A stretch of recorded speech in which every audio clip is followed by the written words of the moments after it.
Welcome to the MBA degree program. I'm going to be teaching this entire program from my house, in my studio. And I know many of you are going to be taking this at your home as well. And you can take this entire degree program on a desktop computer, a laptop, a tablet, or even your cell phone. And so we start on this day right here. And I want to give you a little bit of background on the core curriculum and what to expect. So it will take you at least 1 year to complete the degree program. And if you don't have enough time, don't worry, because I'm going to actually record all these lessons online so you can access them forever. And so there's going to be 4 semesters. Each semester lasts 3 months. And each semester we're going to cover 5 core courses with a massive amount of content that includes case studies, quizzes, group projects, guest lectures, and much more. And those 5 core courses are as follows: finance and accounting, entrepreneurship, sales, marketing and communication, economics management and strategy, and personal growth.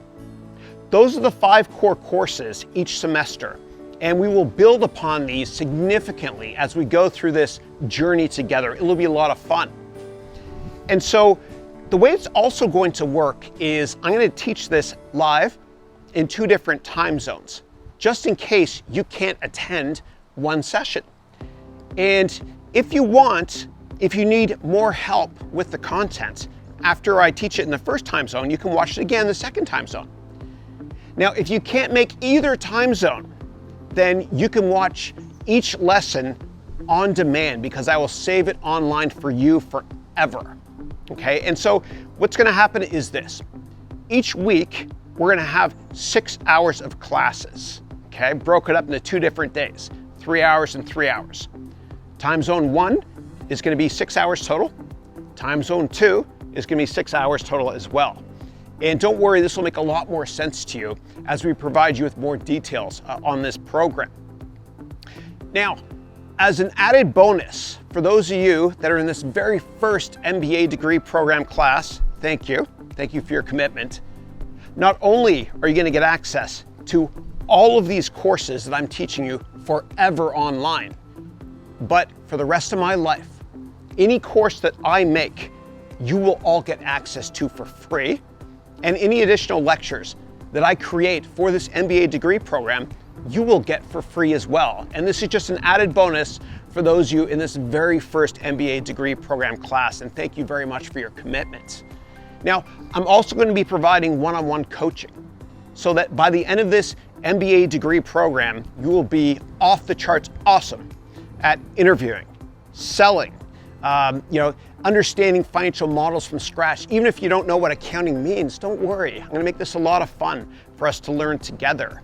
You're going to learn how to start a company from scratch. In fact, in the second half of this MBA degree program, meaning in semesters 3 and 4, what we're going to do is I'm going to create a venture capital boot camp for you. I've done this a lot in my professional life, and I've helped a lot of companies get founded and even helped them to go public. So what I'm going to do is as follows. In semesters 3 and 4, you're going to start your own company. You're going to create your own business plan, and you're also going to create investor slides and present to me. Even if you don't want to start a company, I think it's great experience for you in case one day you're working at a big company and you want to have another side hustle in case you want to start your own company one day.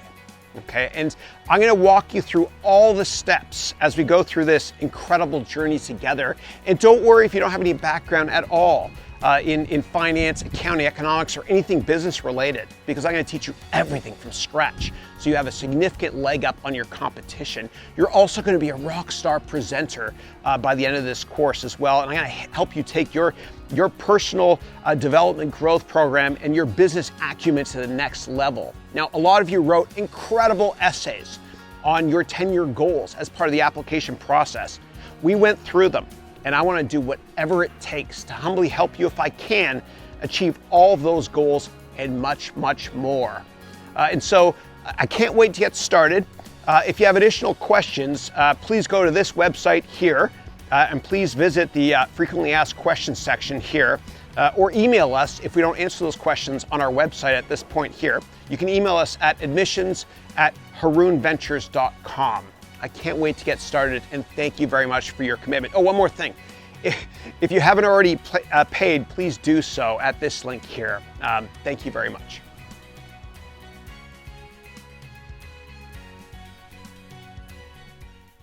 Good morning and welcome to our 58th weekly webcast. If this is the first time you're joining us, welcome. If you've been with us before, welcome back. And so the way the call works is I answer all questions. This is an AMA, meaning ask me anything. You can ask me business questions, personal questions, career questions. And if I don't answer the question, put me on the spot, ask me to answer it again better for you. I answer the questions in the order in which I receive them. Now, today what we're going to do is, unfortunately, we have to cut the call short, meaning we'll stop just after 4 hours as I have a webcast I'm doing for this new course I've created. And for those of you not on my email distribution list, I released this course called the it's too early in the morning. I'm tired here. Video Production Masterclass, the complete video course. I can't even say it, but it'll teach you how to get off of auto mode and use manual mode so that you can use any type of camera to take amazing pictures. And I pride myself on doing this call live by myself in my studio. I do have employees remotely, which are awesome, but I want to teach you all how to be an OPC, which means a one-person crew, so that regardless of the type of equipment you have, meaning camera equipment, you can create a studio backdrop and sound and look that looks just like this, regardless of the price you pay. And I teach how to do all that stuff in that course, Video Production Masterclass, the complete video course. I remembered at that time. And for those of you in my MBA degree program starting December 2nd, I'm going to teach you all how to do this, exactly this. Have a backdrop like this. That's just cardboard on the wall. And I have, it looks like wood panels on the floor. They're actually $10 pieces of cardboard. But I'm going to teach you all how to do this using an Android handset or an iPhone with very affordable lights, because in the future, we're going to be doing a lot more presentations online, a lot more interviews online, a lot more business meetings online, and you never get a second chance to make a first impression. Okay, I'm done with my cheesy quotes for the day. That was my last one, I promise. Okay, great. Oh, wow, there's a ton of questions here in the queue. Wow, this is great. Thank you. All right. Hello. Everybody's saying hello. Good morning. Same to you. Thank you. Akil's saying thanks a lot for the insights and program overview of the MBA program. Can't wait for it. Likewise. Thank you. I'm looking forward to having you join us. This will be fun. Kunal saying good morning. Good morning to you too. Stella, thank you for the message yesterday and that wonderful message you provided over YouTube as well. Welcome to the course as well. And Akil is saying, billionaires hide their money in offshore accounts in other islands and countries. How ethical and legal is that? What's the main purpose of this process? Is it to avoid taxes only? Yes, it's absolutely to avoid taxes. I don't think it's unethical to move your money around the world in different countries if you can get better investment opportunities in different countries. And so when it comes to taxes, taxes are pretty high where I live right now. I mean, California, the state of California is like the 7th biggest economy in the world. And the state's almost bankrupt and taxes are ridiculously high. And so what a lot of people do in the state of California is they move to the neighboring state called Nevada, and they live there for just over 6 months of the year so they can pay much, much lower taxes. And there's nothing unethical about that. And so I'll give you an example of how offshore banking works, or offshore taxes, I should say. There's a lot of tax havens all over the world. If you're in the United Kingdom, it's SARC. And if you're in North America, a lot of people like to use the Cayman Islands. What I've used a lot actually, and I've set up a company offshore, is instead of using the Cayman Islands, I used BVI, which is the British Virgin Islands. And when I ran my hedge fund, I had what's called a master feeder structure, meaning an onshore for U.S. residents, a vehicle to invest in, and an offshore in the British Virgin Islands. And the reason I had the offshore vehicle, and the reason a lot of investment firms do, is because it's not fair for somebody in Europe or some other country, to put their money in a U.S. investment and pay U.S. taxes. It's more fair for them to pay taxes elsewhere. And whenever you run an investment firm, which I've done a couple times before, you're never supposed to provide any advice on exactly how your clients should do taxes, but you want to provide them a menu of options. They can invest in the U.S. entity, for example, or the British Virgin Islands, which has very, very low taxes. There's nothing wrong with that. In fact, when I worked at Accenture years ago, I'm dating myself, but back in 1996 and 1997, I was part of a team that set up an offshore bank for CIBC COBSCO. COBSCO stands for CIBC Offshore Banking Services Corporation.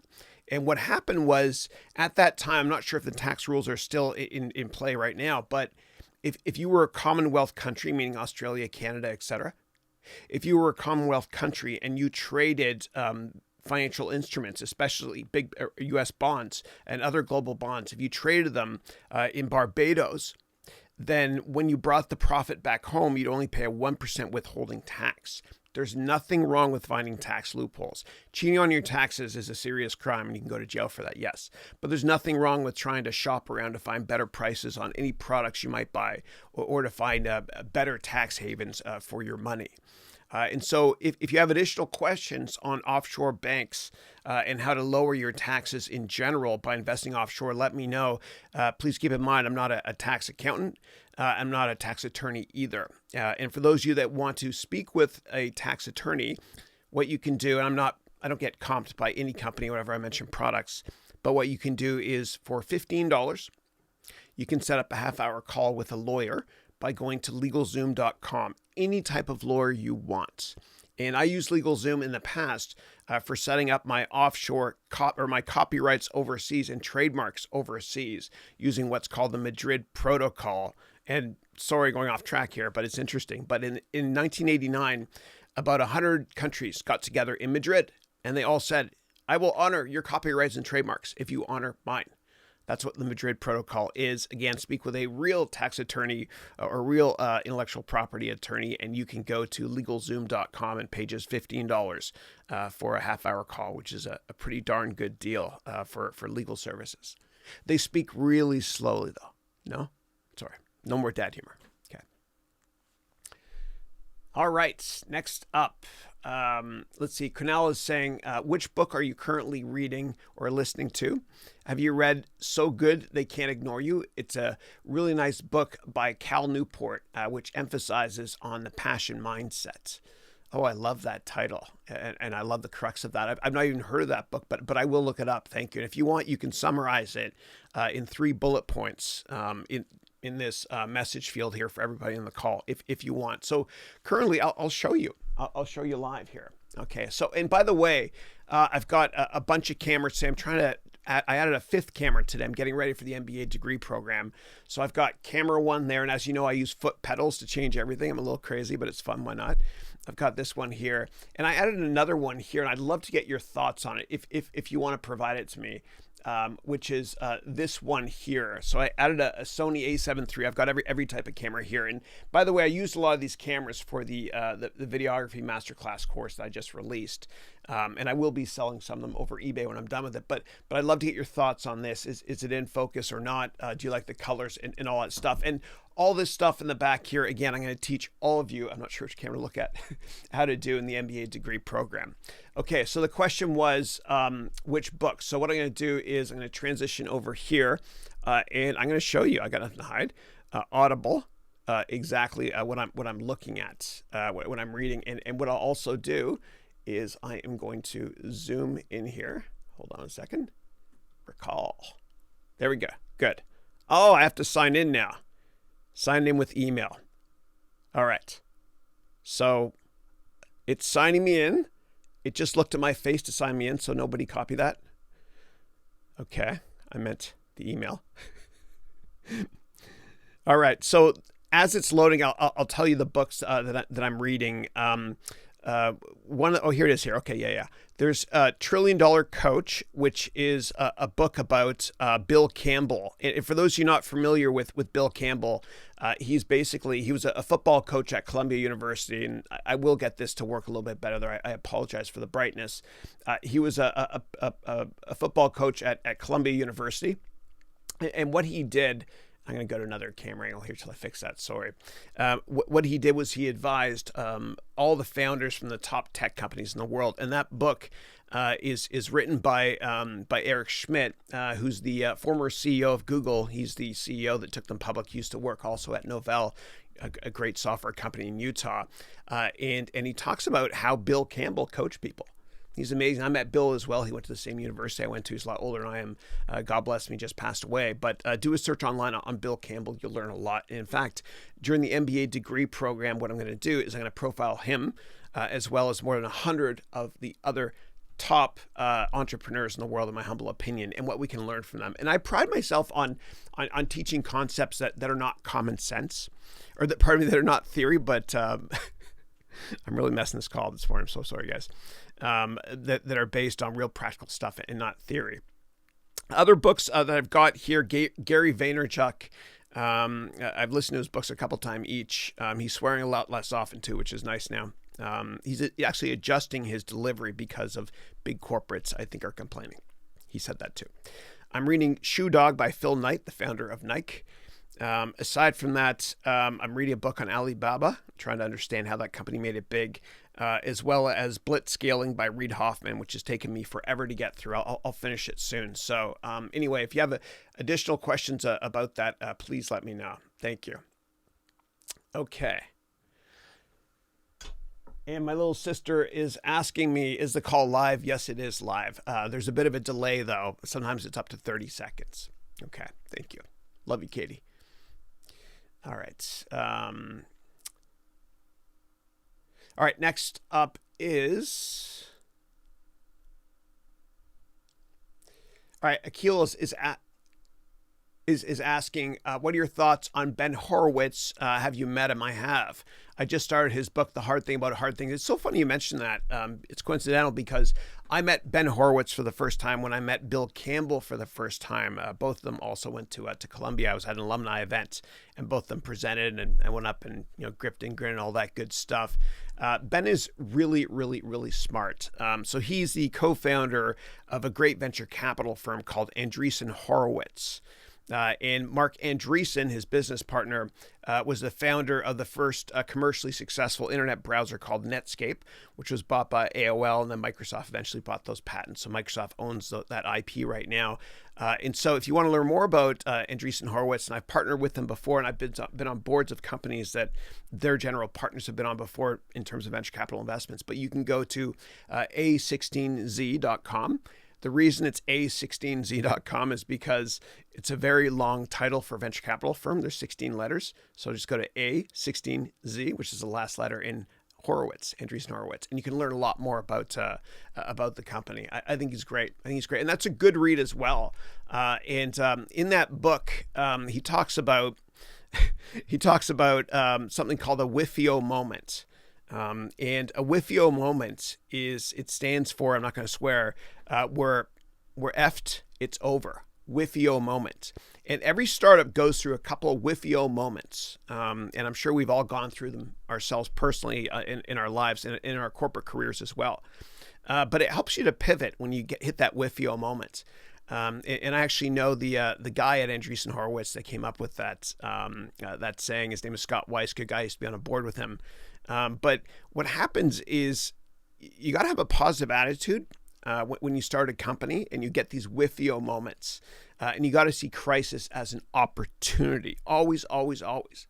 Always see crisis as an opportunity, because what happens is a lot of people freak out. A lot of people absolutely freak out whenever a crisis occurs, and they do the wrong thing. Like Warren Buffett said, the New York Stock Exchange is the only store in the world where consumers sell stuff when it goes on sale. Right. So you got to be greedy when others are fearful, and fearful when others are greedy, which Mr. Buffett, of course, says quite often.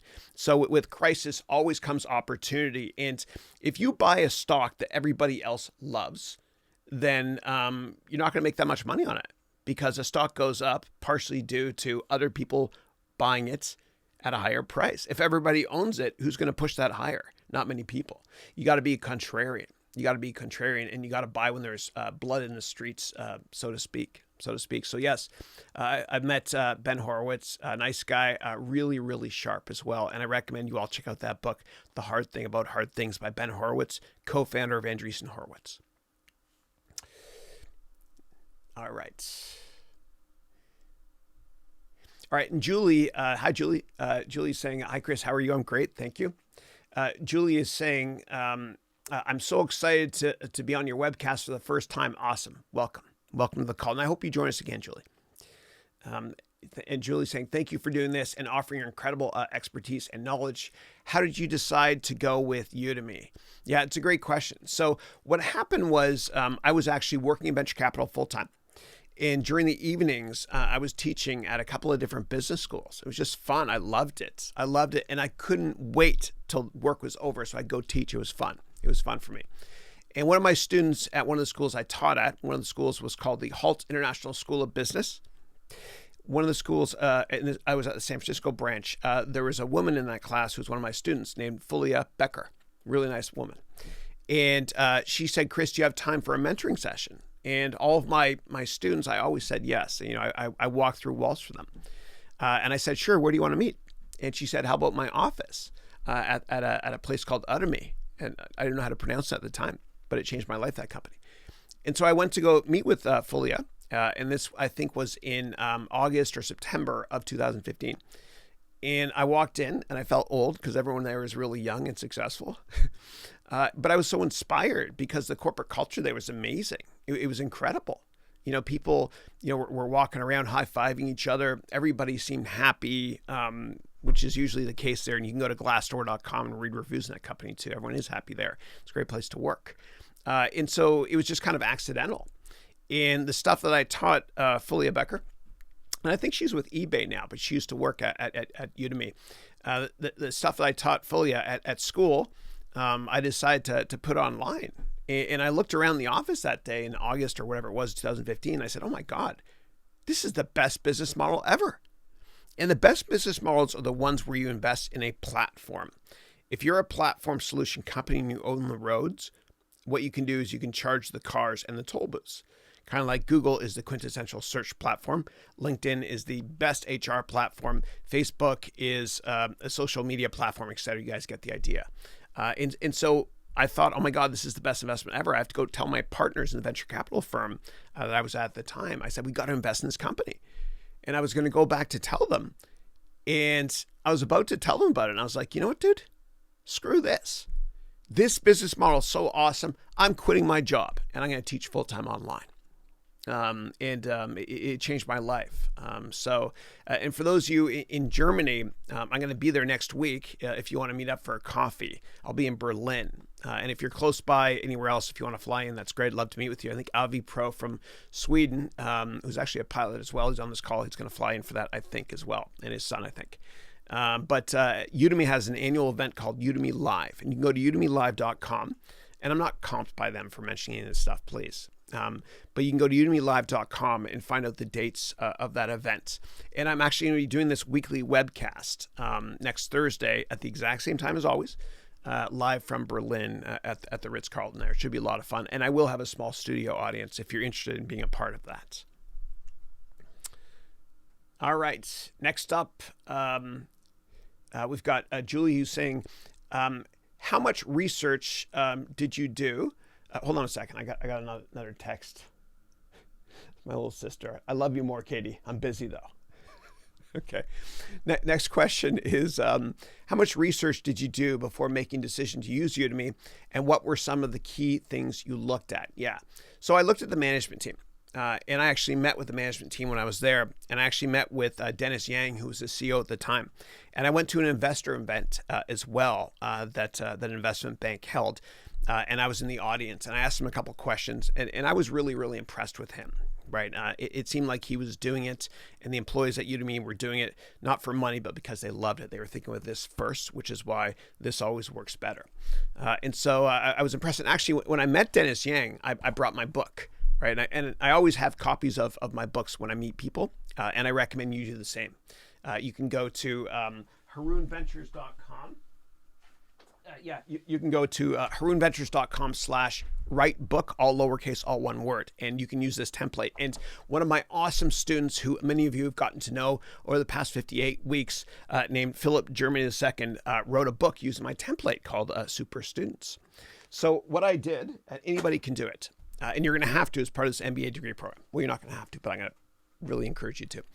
But what I did was I gave this book to Dennis when I met him, and then I followed up with an email saying something along the lines of, and my picture's on the back there, Dennis, it was great meeting you. I enjoyed our conversation. I would love to grab a coffee with you if you have time. And he responded, which was nice, But this is a great way to network, okay? And anybody can write a book. And I've written many now. And by the way, if you're in my MBA degree program, you're getting all this stuff for free. But I encourage you all to write a book as well if you can. It will help you out materially when you go into your meetings. But I kind of fell in love with the culture of Udemy. It felt to me like eBay back in the summer of '98 before eBay went public. It was a small company, family type mentality. Anyway, so I looked at the business model. I did a lot of due diligence on it, partially because I wanted to invest. I never told them that, but I did a lot of due diligence, and I thought, oh my God, this is the Google of ed tech, meaning education technology, and every other company is Bing. That's right. And usually in technology, it's one or two companies that matter in the long run, and that's it. And every other company is kind of a rounding error. It's true. Look at search. You use Google. Everybody does. Or you might use Bing if you work at Microsoft. Sorry, Microsoft. Same thing with social media marketing for jobs and stuff. Everyone uses LinkedIn. That's it. And the same thing with online shopping for me, at least. I use Amazon. And that's it. And sometimes I'll use eBay if I can't find the product on Amazon. A little hot and putting the AC on here. But Udemy is Google and everyone else is Bing. And so I decided to go with them as well. And they're awesome. It's been fun. It's been fun. And I recommend that you all teach a course on Udemy as well. And it's really easy to do. And I'm going to teach you how. Okay. So I've released a couple of free courses on how to teach online called 40 Tips on How to Teach Online. And another one called Another 40 Tips on How to Teach Online. And I actually did this based on mistakes that I've made teaching online so you can work smarter, not harder. So you can go to Udemy or just search Udemy in my name, go to my profile, and you'll see here I've got a course, I think it's here on page 2, in every language in the world basically on how to teach online. It's 40 tips on how to teach an online course. Take it for free, of course, because I think education changes the world. So I've got this mission as part of what I'm doing daily that I think that we can all fix every problem in the world with education.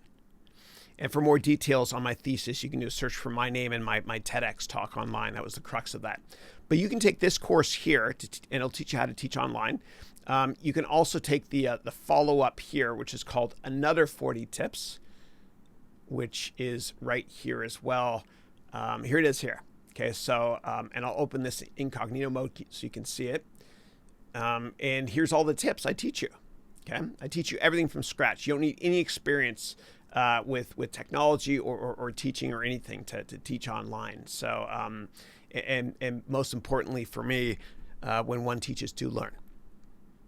All right, let me check my text here, see if there's issues. Okay, no issues. All right. Next up, Julie is saying, does Udemy share ownership of your work product or what is that arrangement? No, that's the beautiful thing too. You own it. They don't take any of it at all. You own it forever. You own 100% of it. How awesome is that? And you can put your courses elsewhere as well if you want to. But no, it's a no-brainer. It's a no-brainer. And everybody has something to teach. There's this one woman who I interviewed years ago in my Inc. column, which I used to have on the side, named Teresa Greenway. And the poor thing, she was actually, and I'm going to show you her here on Udemy. She was in an awful abusive relationship. She was living on welfare. She had many kids, and she had the courage to leave and start her own, to start her own company. Right? She left and she was living off food stamps. She's like, what do I do? How do I support my kids now? And so what she did was she thought, what do I love doing? Well, I love baking bread. It's very prophetic. And so she made courses on baking bread and she's done incredibly well. She's inspirational. And I actually had a tear in my eye when I was interviewing her as well, just because her story is just unbelievable. Unbelievable. I love stories like that where people overcome a tough situation and just prosper. When Dwayne Johnson, The Rock, once said, when you've got your back to the wall, there's only one way you can walk or move. All right. Next up is Julie says, do you have a say in the pricing of your courses, or does Udemy dictate pricing? Yeah. So I set the pricing. Now, Udemy, what they do is they market your stuff, and they have third parties and other distribution channels that market your stuff globally, and they'll mark down the product as well, never to below $10 or so, and they change this every now and then too. But the beautiful thing is that this is capitalism at its best. If they make money, you make money, and vice versa as well. And the loneliest place in the world is page 2 of Google search rankings. It's there's this awful saying, which is, if you want to find dead bodies, you look on page 2 of Google search rankings, and try to market your courses without them, or without a third party. It's really, really hard. And I use other companies too. But I just want to focus all my time on serving you, the student, my customer, and creating content for you, my customer. And everything else I do business-wise, I think is a waste of time. And so they take care of all the sales and distribution. They're great. They're great. Yeah. All right. Follow-up question here is, you wrote, I have seen flash sales and other discount offers coming from Udemy and wondered how much the creator has control. Yeah, I think you can opt out, but it wouldn't be smart to do so, because I believe in scaling a business materially, regardless of the pricing point. That's just me. And I studied a lot Walmart's business model, where they came up with something called EDLP, which means everyday low prices. And I wouldn't be able to reach almost all of you on this call in the many countries you're in, and I have students in every country in the world, without having them discount or distribute my product everywhere. So it's a win-win. All right. And in terms of how the economics works, and they change it sometimes too, with you in mind and with them in mind as well, because if they make money, so do you, and vice versa. But the way it works is, you get half the profit, they get the other half. Unless they sell through a third party, then you might make a bit less than that. If you send out coupons yourself, which you've seen me do before, then I get 97% of the profit. And the 3% I do not get. It's cool because that's for the credit card payment processing that they set up for you. So it's a win-win. It's a win-win. Yeah. All right. And then you wrote here, I found you from a YouTube video that you posted, not something Udemy marketed. Yeah, and they market stuff on YouTube as well. Thank you. And Julie, let me know exactly, Joe. I'm really, really curious how you found me. Did you search on a keyword? What video did you see? And so I made a lot of video trailers in San Francisco and in Prague and Brazil as well, in Rio, and I put them online, which is fun, and Barcelona recently as well. Yeah, so I do a lot of stuff through YouTube. I don't do it for the money. I just love it. I love it. And I have a course called the Complete YouTube Course as well. I love this. And if I didn't love it, I wouldn't have the stamina to do calls like this. And our record is just over 8 hours without me getting up once. I never get up, you'll notice. Unfortunately, today we have to stop the call after just 4 hours because I'm doing a call on my new course, which is dealing with videography stuff, which is fun. All right. And the Will of D from Morocco. It's been a couple months, dude. How are you?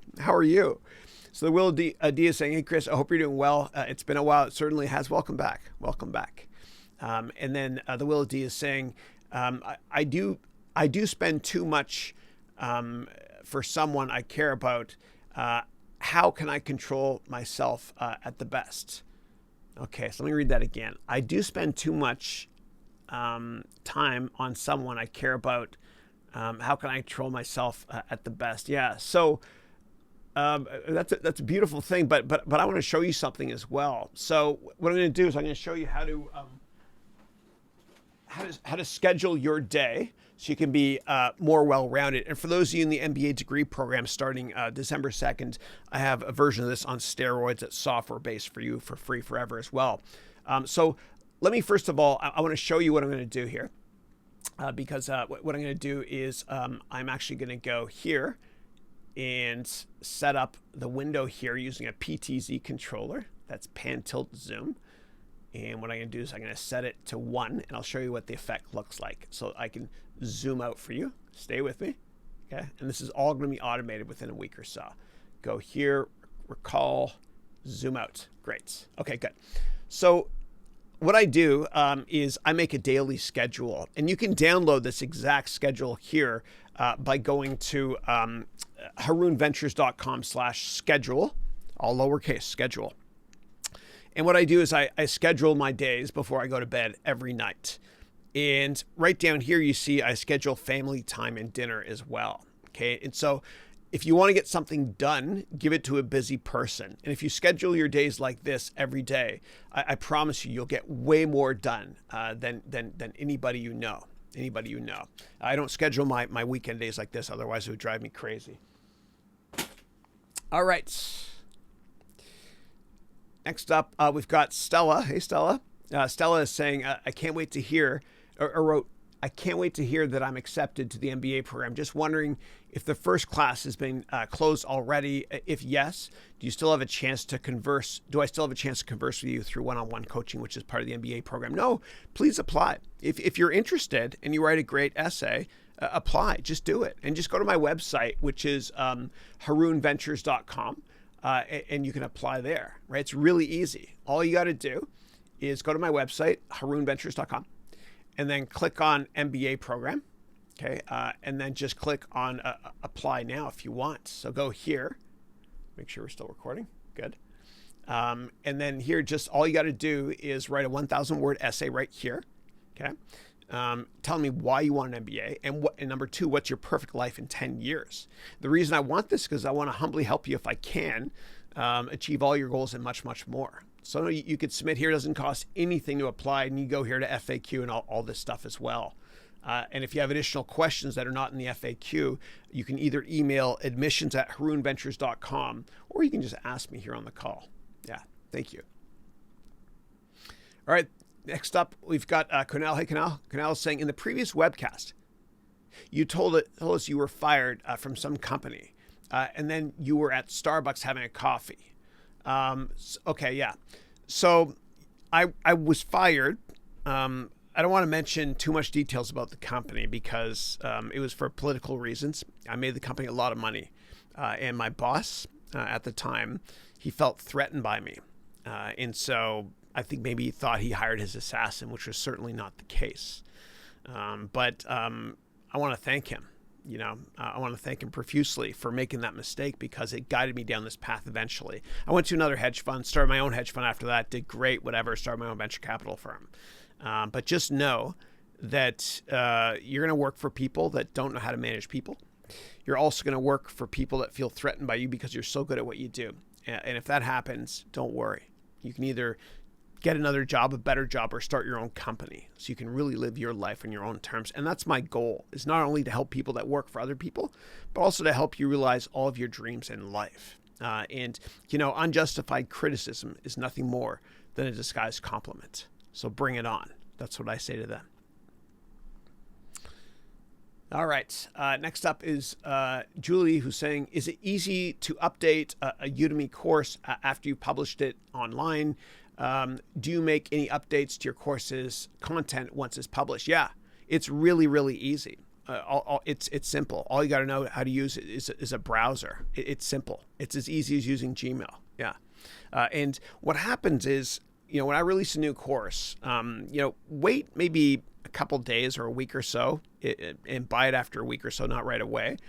It's kind of a weird thing to say because I do make mistakes. No matter what happens, dude, when I publish a course, and I will make mistakes in the MBA degree program, I promise you, but don't worry, I'll add way, way more value than you can ever imagine, and there's a money-back guarantee. But what happens is there's always things I leave out. As hard as I work, I miss things.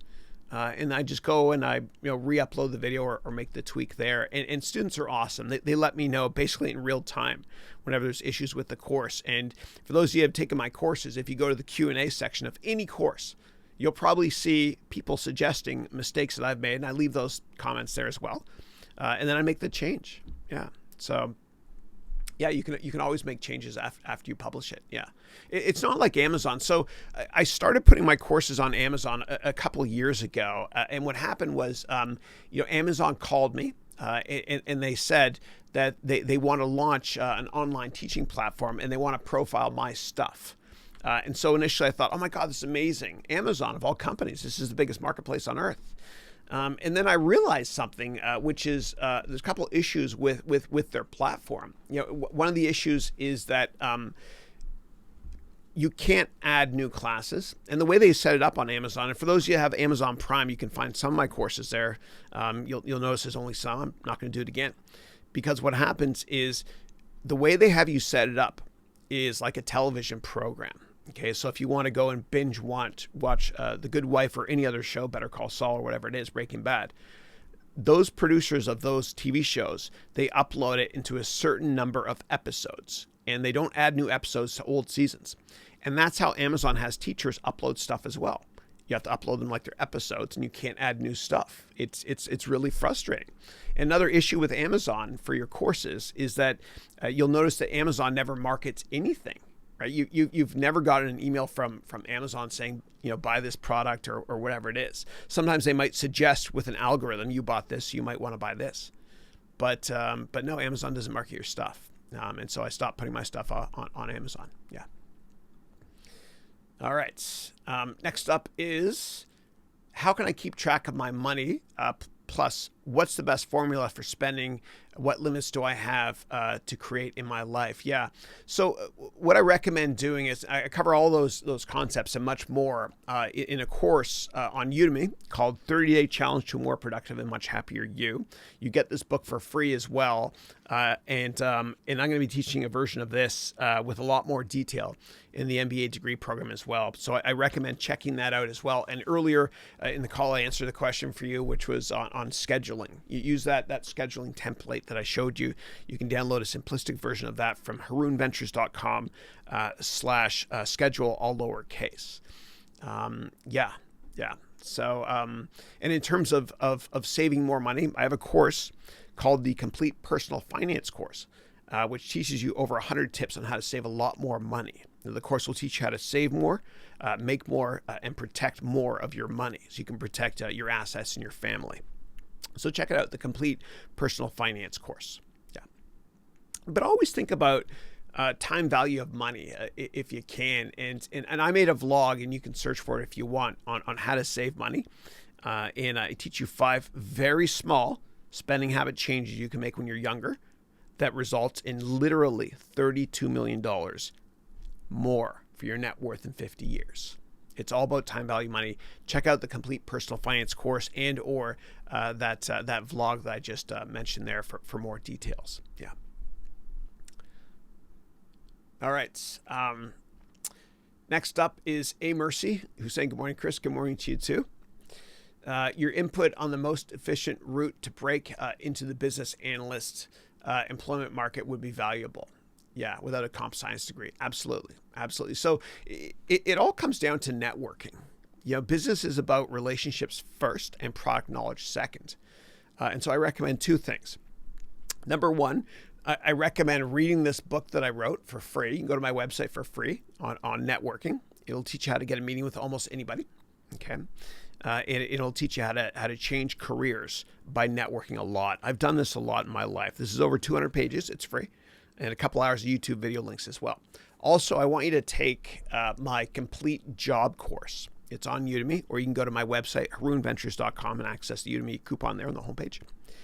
But the complete job course, it's about 12 hours, and I guarantee you, I put my reputation on the line, I guarantee you that it will work, or your money back forever. And on that course, I provide a 100% personal money back guarantee forever. I'm so convinced it'll help you get that job as a business analyst or your money back. Lifetime guarantee. Who does that? Nobody. But you're the student, you're the customer. Customer's always right. And I care. I want to help. So check out that course, please. I even teach you little things like when you're interviewing, answering questions in certain ways so you know what they're going to ask next. I also teach you how to turn every weakness of yours into an incredible strength. Yeah, incredible strength. Yeah. All right. Julie is saying, is Udemy Live in Berlin worth attending? I think so. This is the 4th one I've attended. They're awesome. They're awesome. Yeah, you can learn a lot. You can learn a ton. And I learned a couple of tips in the second year, really obvious things that I didn't know about, which paid for the trip, many, many times over. And that tip, actually, I learned this from Teresa Greenway. What she taught me was, in the very last lecture in your course, if you want, you can provide a bonus lesson where you can put other coupons for other courses. So it was great. It was great. It helped me out a lot. And I also learned other simplistic things like, if you have more than one camera when you're recording, if you make a mistake, you don't have to re-record the entire thing from scratch. You just kind of cut to another camera angle automatically. I know it sounds simplistic, but I learned that from other teachers. Yeah. All right. Let's see here. Stella is saying, what are your thoughts on technology venture capital firms? So yeah, I used to work at one. I was a partner. I owned a third of the fund. So I know a lot about it. One thing I'll say is that there's only 5 or 10 companies in tech VC that consistently make a lot of money, right? And the best venture capital firms have only 1% of their portfolio company investments become unicorn companies, meaning companies with $1 billion or higher market cap. The best venture capital firm on the planet is Sequoia. And you can go to sequoiacap.com. And I was on the board of a company called Cohesity before I left my last firm. And there was another board meeting I was at Sequoia for that company, and I learned a lot about Sequoia there. And I also met with a guy there named Doug Leone, and I learned a lot about investing just from that 1.5 hour meeting I had one-on-one with him. So check out sequoiacap.com. And Sequoia has 5% of their investments become billion-dollar companies, meaning unicorns. They're awesome. They're awesome. And if you want to kind of understand how to market your company, or what type of company to potentially start that might get the interest of a Sequoia, you can go to Sequoia's website, sequoiacap.com, and you can see the profiles of a lot of companies they've invested in. And you'll notice if you go there that they don't mention the name of the company initially. They just show you the faces of the people that founded those companies, because it's all about investing in great people first and the business model second. And that's why the best venture capital firms on the planet really believe in backing founders. In fact, if you go to Founders Fund website, okay, that's a great venture capital firm started by Peter Thiel, who was the first investor in Facebook. You'll see the profiles of all the companies. And it's not a coincidence that his name of his company is Founders Fund, because he loves investing in great founders. Ideas are commodities, but execution is not. All right, next up is, what's the best way I can market for myself and do really well? Do I need to use social media? I think you do. You definitely do. YouTube is the only gold rush in history where it costs you nothing to make the product, meaning you have a cell phone anyway, and you get access to billions of customers, overnight. So I think the best way to market your product and yourself is through social media. You can use LinkedIn as well, and you can also write a lot. And if you want to learn how to write like a professional journalist, and I used to have my own column in Inc. magazine, you can actually go and get this book for free from my website. I detail how to do that in this book. I also teach you how to do that in more detail in my complete job course on Udemy. But I think that you have to write a lot, and you have to own your market. You got to go in with a mindset of, I own this market. I'm going to write a lot about it and eventually become known as a content expert. And you got to tell yourself, I just don't care what people think about me. I'm going to write a lot. I'm going to publish a lot of content. All right. And what you can also use if you want, Will, is you can use Hootsuite. Hootsuite's an application. Go to hootsuite.com, where you can actually publish all of your social media stuff to a gazillion platforms, today or in the future. You can schedule the posts as well, which is what we do at my company. And you can actually use Hootsuite for free for up to 30 posts per month. And then you pay more if you want to get the next non-freemium version of the product. Okay. And then the question is, what are the pros and cons of fame? Well, I think the pros are that you're recognized for your efforts. you're kind of thought of as a thought leader as well in your sector, and you get rewarded for it. However, what happens, and this is a fake. What happens is you give up, and I'm going to show you. This is interesting. This is a fake Academy Award, and these 5 canisters here are the 5 original branches of the Academy: filming, directing, acting, the technology stuff, editing, etc. And I use this for my complete presentation course. Again, it's a fake, it's a fraud, just like me. But the problem with celebrity or getting recognized is you give up your freedom. You know, you got the paparazzi chasing and whatnot. If you're a Hollywood actor, whatever it is. And by the way, my goal, one of my goals, in 9 years now, is to get an Academy Award for Best Documentary. I want to make a business documentary that makes the world a better place. I don't know what it's going to be yet, but that's partially why I do all of this stuff here as well, all these different camera angles. It's just fun for me. But the biggest con is you do give up give up your privacy, I would say. Yeah. All right. And Julie is saying, speaking of privacy, Julie, I said that with love in my heart. Julie said, I saw solar panels on your roof during one of your vlogs, which is publicly out there. Totally cool. Thank you for that. What made you decide to go solar, and when did you do it? What brand and type of panels do you have? Are you happy with having gone solar? I am. And thank you for that question. So there's a couple companies I was looking at. You know, one was called Sungevity, and the other was called Solar City. And when you get panels on your roof, and it's profitable to do so because of government subsidies for now at least. But when you put solar panels on your roof, you can either buy them, lease them, or rent them. Okay. And I did a lot of research, and I decided to lease them, which is a lot cheaper than buying them, because I knew that if Sungevity went belly up, which I thought they might actually do so, then they wouldn't they're mine forever. They're mine forever. And also, you never want to buy these things. You want to lease them, because what happens is these things stop working after 20 years. You know, they lose 5% of their capabilities every year or so. So after 20 years, they really don't work that well.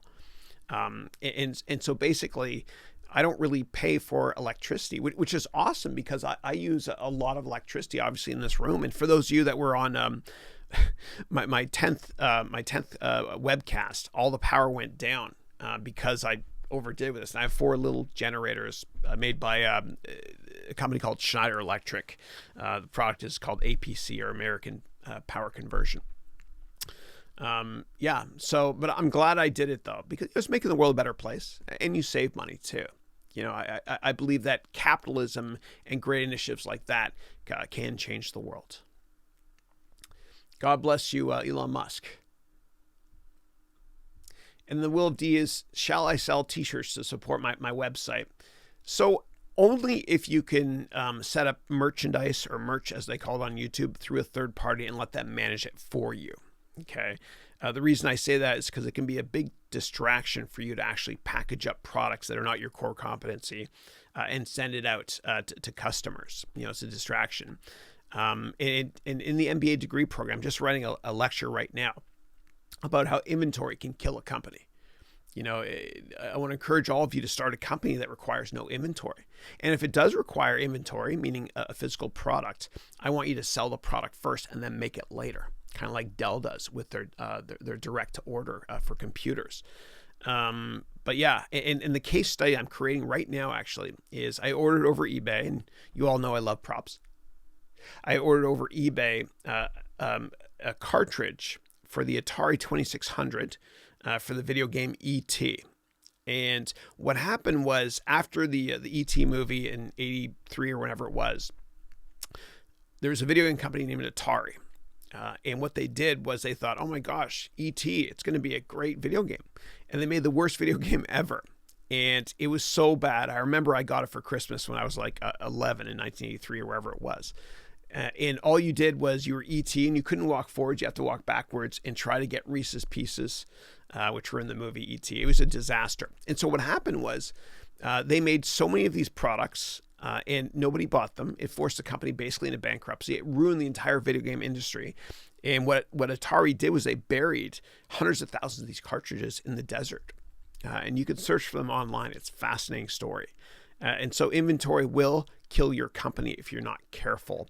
The best business models are the ones where you can scale materially, like online teaching or doing some sort of online startup, which I'm going to teach all of you to do in the MBA degree program. And so as you all saw in the opening video message, semesters 3 and 4 for the MBA degree program, you're going to start a company. And it's not going to cost you any money, but you're going to write a business plan. And I'm actually going to coach you through it, and you're going to present to me as well, kind of like on Shark Tank, but I'm a nicer guy. Yeah, that's what we're going to do. And I'm going to encourage you to start businesses that don't require inventory at all. So please be careful with inventory. The bottom line on merch is what you can do is you can outsource it directly. And there's a guy actually on Udemy, great teacher, really successful guy, who has this company called Video School Online, and it's owned by Phil Ebener. And if you go to Video School Online, I think there's a section there for t-shirts, for merch. So check that out, see how he did it. All right. And then you asked here, the question is Google ads or direct ads from others. I don't understand the question, I'm sorry, but I do have a course on Google ads. I partner with a really smart guy named Trevor Geller, and I released a course with him. And he used to work at Google for a couple of years on Google ads, and you can learn all about that stuff by taking that course if you want to. He's a good guy. I gave him 100% of the economics too. All right, Julie is saying, do you think this concept Elon Musk has where buyers can order their solar online will work? It's tough. It's tough. I haven't really looked into it too much. I know that Elon Musk is also the owner of Solar City, but he's a smart guy, much smarter than me. So hopefully they're kind of made to order, kind of like Teslas. There's such high demand for Teslas that a lot of them, you order them and then they make them. And I've been to their factory here in Fremont, California, and it's an amazing factory. It's an old Toyota plant. And what they did was they have robots, basically not many people at all making these things. I saw it, it's amazing. They have robots building these things from scratch. It's awesome. It's awesome. All right, next up is Julia saying, where do you see the solar industry headed? So I really hope that the solar industry can be profitable without government subsidies, because that's really the only reason the industry kind of exists right now. And so given economies of scale and improvements in technology over time, the pricing point will come down a lot. Like there's a McKinsey study I read years ago, which stipulates that every component in a computer or a cell phone or a camera even, every component drops by 0.6% every week. It's amazing. Moore's law is incredible when it comes to processors too.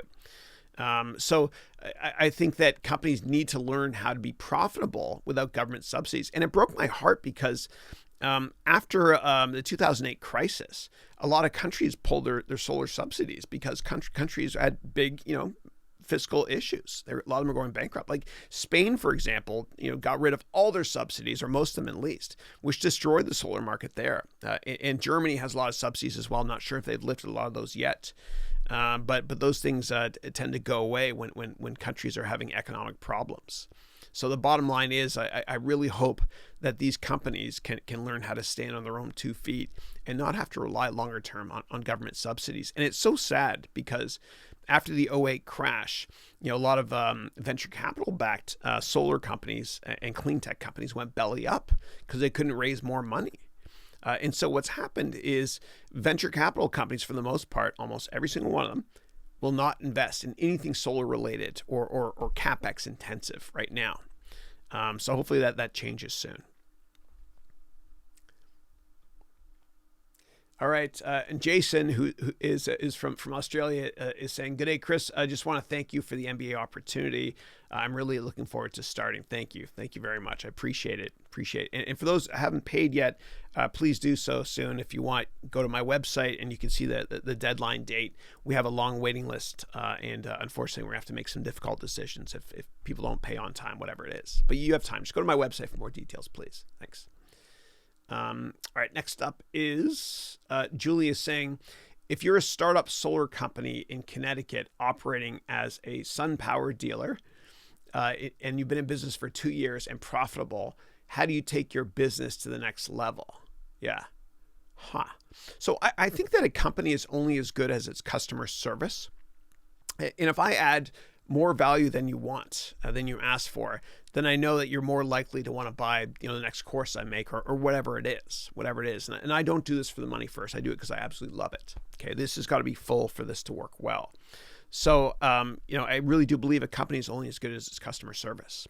And that's why a lot of people love buying stuff from Amazon. They'll be repeat customers because Amazon is obsessed with customer service. And so you have to be the same way as well. You got to find a way, to offer better service than any other solar distribution or installation company in Connecticut where you're based. Maybe you call every now and then and say, how's it working? Any help you want from us, that sort of thing. And you also have that distribution channel in place, all these great customers. So find product X to sell to them next. I don't know what product that is, but there has to be something, Julie, that's clean tech related that you can sell to them next.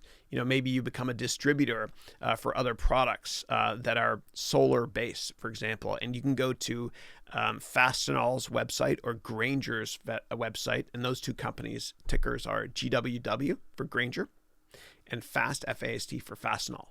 Those are two distribution companies, and find out what products they distribute and see if you can distribute products as well for them, so that you can resell products at a markup. That's the whole nature of what retail is. And if you own that customer in Connecticut where you're based, and you got the distribution channel in place already, you can sell additional products. Let's call that product X. You got to solve for X. And so what I recommend as the next step is you take my course called the Complete Business Plan course, because that will help you crystallize your thought process and understand from a profitability and qualitative and quantitative perspective, what product to sell next to them. And if you have additional questions after you do your research on that, please let me know. Thank you. All right. And then Julie said, are you invested in solar? Just on my roof right now. At this point, I used to have solar investments in my venture capital fund, but I sold all that stuff. All right. And then Julie said, what do you think will happen with solar panels? And I think I kind of answered that, but if you have additional questions based on my answers, please let me know. Great questions. Thank you. All right. Next up is, Solly saying, hey, bud, how are you? And Solly, thank you, as always, for the wonderful comments you've left on my YouTube channel over the past 12 months or so. We're on episode, I think, 430 now. We've logged 430 days in a row. It's been tiring, but so fun. I love it. Yeah. All right. And Julie is saying, what do you think will happen when solar panels die or need to be changed out down the road? Will this create a pollution problem? Oh, that's a great question. I don't know, but God willing, when solar panels die, and on my roof, they'll die in 17 years, right? I'm only 3 years into my contract with Sungevity, which went bankrupt, so I own them now. But hopefully by the time the 17 years are done from now, somebody comes up with a technology, and I think they will, where you'll be able to, enhance panels so that you can prolong the life of them. And nobody's figured out, by the way, how to store electricity through solar. What happens is, if it's a sunny day, I obviously get a lot of power in my house, and if it's too much power, what happens is PG&E, the electric utilities company, will let my power dial, whatever it's called, go backwards. So I not only save money, but I also give back to the grid. It's grid computing at its best. It's awesome. It's awesome. So I think eventually somebody will find a way to make these prolonged. Somebody has to find a way, but someone's also got to find a way to get that electricity so you can store it. The industry hasn't figured that out yet. If it's a cloudy day, I'm not getting solar from my roof, and I might have to pay a little bit of money to my electric utility, PG&E, that month if it's a very, very cloudy month. Yeah. All right. Next up is Rohit, who's saying, hello, Chris. Good morning. Good morning to you too, dude. Hope all is well. Did you do any coding interviews when you were working in tech? Did you love coding and algorithms? Yeah, I absolutely loved it. I love coding. I absolutely loved it. For me, it was like a puzzle. And for those of you that are engineers out there, you'll understand and appreciate this. There would be some days where I would code 10 hours straight, and I didn't even notice anything around me in the world, right? I was just in the zone. It was fun. It's like playing Uncharted or Red Dead Redemption or GTA 5, whatever. You just kind of do it forever. It's fun. It's a puzzle. It's a puzzle. And anybody can learn how to code. And I don't care how old you are or how young you are. You can go to Udemy and you can take courses from, I recommend Angela Yu and Rob Percival. They make it easy and fun to learn any coding language from scratch, even if you've never touched a computer before. Right? If you want to make an iPhone app or an Android app, take their courses. If you want to learn Python, take their courses, etc. Anybody can do it. And what I did was I taught myself. I used to buy these books by a company called SamsNet, and they were called Teach Yourself Visual Basic in 24 hours or 24 days. Teach Yourself C++ in 24 days, whatever it is. There's a lot of great stuff out there. And when I learned all this stuff in the 90s, there were no online courses like this, and YouTube wasn't even born until 2005. So anybody can do it. It's a lot of fun to do it as well. But yeah, no, and I learned some as well when I worked at Accenture. When Sun Microsystems I'm dating myself here, in 1995 launched Java, which was founded by Gosling, this smart dude that's from Canada, represent from Alberta. They created this language called Java. Accenture sent me to Sun Microsystems to learn about that. I hated it though, because it was so clunky. It crashed all the times. And it was just too complicated for me. I love drag and drop stuff like Visual Basic or VBA, Visual Basic for Applications within Excel. And what I'm going to do also, for those of you in the MBA degree program, in the second half when we have electives, I'm going to teach you from scratch how to use a lot of software products. Photoshop. I'm also going to teach you, Premiere Pro, as well as Final Cut for editing. I'll teach you Excel on steroids as well. It'll be a lot of fun. Yeah. Okay. And in terms of the interviews, they didn't really ask coding stuff in interviews. They just want to see how I think. And take my complete job course. And I provide plenty of examples there as well. And how to interview as well for a tech job. All right, Lamarck. Hey, Lamarck, how are you? Lamarck is saying, hi, Chris, how are you? I'm great, thank you. I'm sure you're familiar with the book Security Analysis by Benjamin Graham. What is your take on that? And are you recommending the book? Yeah. So Benjamin Graham was a fantastic professor at Columbia Business School who wrote that book you mentioned, as well as The Intelligent Investor. And the books had such a big impact on Warren Buffett and that professor too, that Warren Buffett went to Columbia and did his MBA there for that reason. I like The Intelligent Investor. I think it's an easier read. It's a little dry. I have read Security Analysis. I have it. I found it was really, really dry and kind of boring as well. But I feel bad kind of saying that, but I'm fully transparent as always. And so when I teach you finance and accounting in my courses, as well as during the MBA degree program, I make it fun and visual so that it's edutainment, so you can remember it forever. And I got a D in accounting when I took it for the first time at McGill University, because I was memorizing instead of understanding it. And I learned after a while how to read financial statements like a good book. I made it fun. And in the MBA degree program, what I just ordered, I have lots of props. I ordered this really old balance scale from China. It's an antique. And I'm going to use that to teach how to use a balance sheet, or at least that in addition to the stuff I've already taught you in my other courses during the MBA degree program. Okay, Rohit is saying, U.S. colleges have so little classes. In India, we have to attend 8 hours of classes daily, which is like 40 hours a week. But in the U.S., college students attend like 8 hours a week. I didn't know that. That's interesting. The university I went for undergrad was McGill University. I had a lot of fun, but I only had 13 hours of class a week. And it was kind of ridiculous if you think about it. Do we really need to do 4-year degrees and spend a lot of money on those 4-year degrees for 13 hours of class a week? Sounds like part-time to me. Mind you, I couldn't make half the classes. I don't remember why, but that's interesting. I didn't know that about India. Thank you. Okay, next up is Valens is saying, hey, Chris, I was just wondering how long would the application process take after you apply on the MBA course? So it's actually pretty quick. So let's go together to my website really, really quickly, and let's walk through this. So if you go to harounventures.com, and then you just find the MBA, the MBA degree program, what you can do is go to important dates. Okay, so right here, there's the general admissions deadline, right? For those that haven't applied yet, is October 31st. And then we'll let you know really, really fast, if you've been accepted within a day or so. Okay, we know exactly where we stand now. And then tuition payment is this date here. And for those that don't, it's not a threat, but I have to run it like a business. I'm so sorry. But for those of you that don't pay by the 31st of October that have been accepted, we have a wait list, and we're going to let other people come in for that. Anyway, yeah. So you get all the details there. And if we don't answer the question there on the FAQ, you can either email admissions@harounventures.com and Wrigley or someone on my team will get back to you, or you can ask me here on the call. And there's a 30-day money-back guarantee after the program starts. So the program starts December 2nd, which means that up until January 2nd, I will give you 100% of your money back. 100%, no questions asked.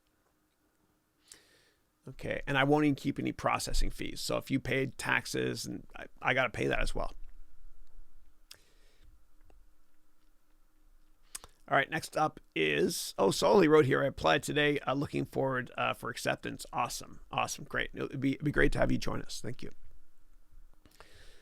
All right, Ernesto is saying, Chris, I saw the syllabus for the MBA class. I'm looking forward to starting. I wish my other schools taught this material. Thank you. No, thank you. I appreciate it. And I pride myself on teaching based on my, my work experience in many different sectors, and my experience starting companies and working in big companies and working on Wall Street, et cetera.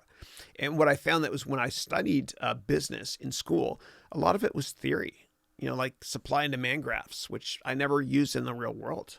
And so I even found that other courses I took didn't help me get ready for the real world, right? Like I had to teach myself how to sell. I had to teach myself how to network. I had to teach myself how to get a job.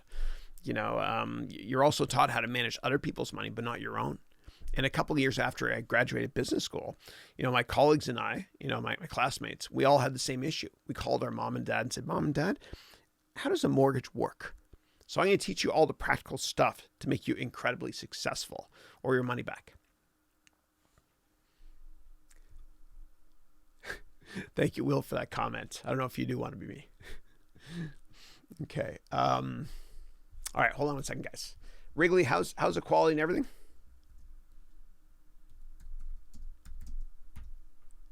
Okay. Wrigley works with me. He's my COO and head of business development. He's awesome.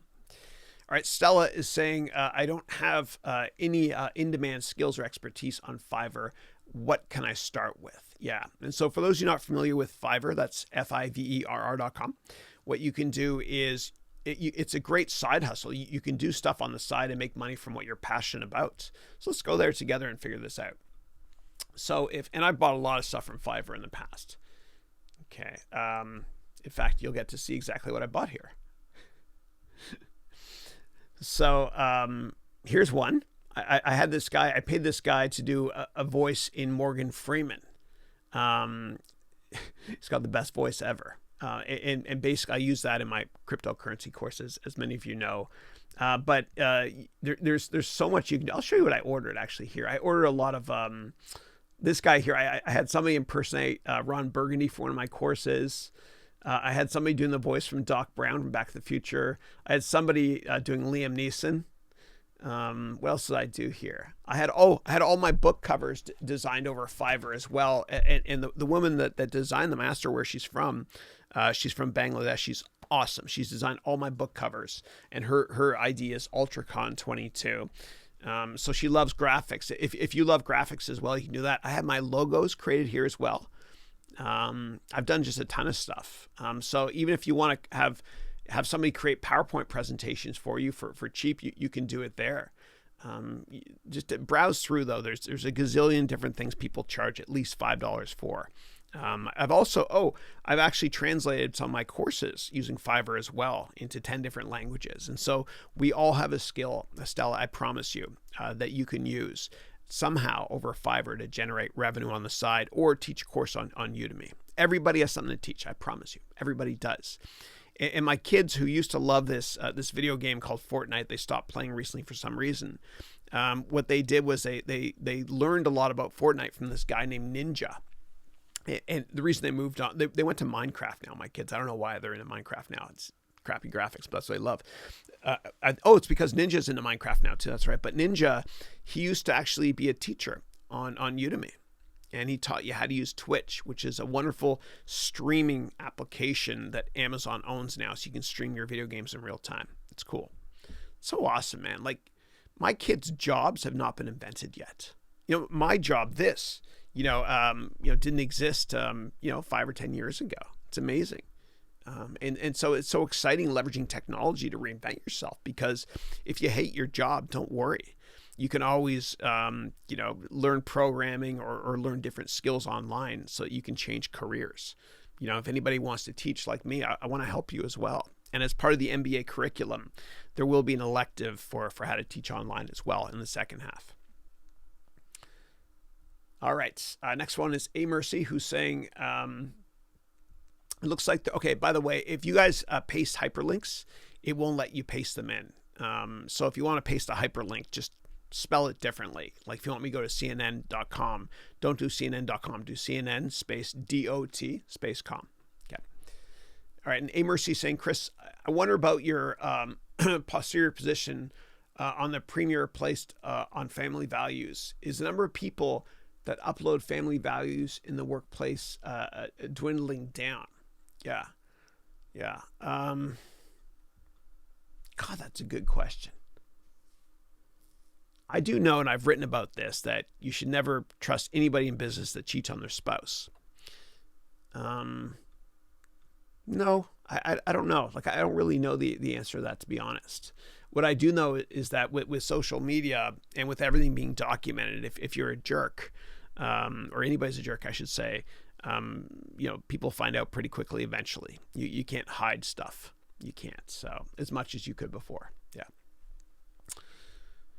And if you have follow-up questions on that, please let me know. Thanks. But, by the way, I always, I've had a lot of bosses in my life, and my favorite ones were the ones that had kids, because, they understood that they couldn't spend 24/7 at work. So. All right. Next up is, Kurt. Hey, Kurt, how are you? Kurt is saying, you're amazing. Thank you, brother. Appreciate it. Not sure how you get it all done. Excited for the MBA program. Thank you. Well, I love doing what I do, and it's, and if you love doing what you do, you'll be, productive. And I also schedule every single day, which I've talked about in the past. I absolutely love it. I absolutely love it. This is fun for me. This is not a job. This is fun. And I'm excited to have you join us as well in the program. Thank you. And Stella is saying, what are your thoughts on choosing companies with a good reputation in an entry-level career?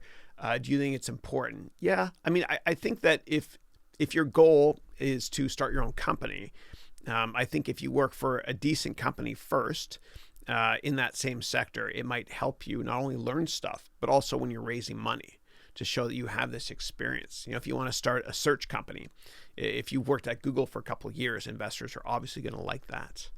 Yeah, you're all going to learn a lot when you work for other people. You're going to learn what to learn, but also what not to learn.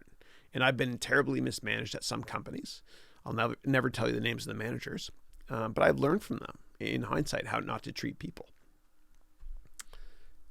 Yeah, and in terms of reputations of companies, you can all go to glassdoor.com and you can read reviews on the management of that company. And you can read reviews on what it's like to work in that company as well. Robin is saying, hi, Chris. Hey, Robin, how are you? Good morning to you too, George. How are you, George? I love you, man. George is 81.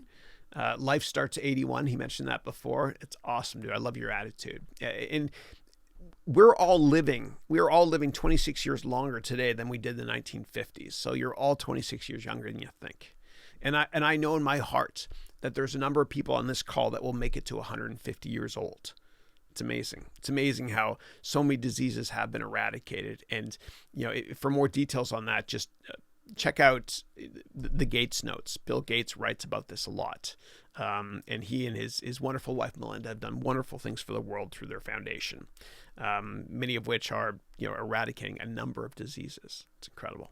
What a great time to be alive. Oh, thank you, Hassan. I appreciate that comment. Thank you. And Robin is saying, looking forward to the live event next week in Berlin. Awesome. Cool. Oh, cool. You're coming. Nice.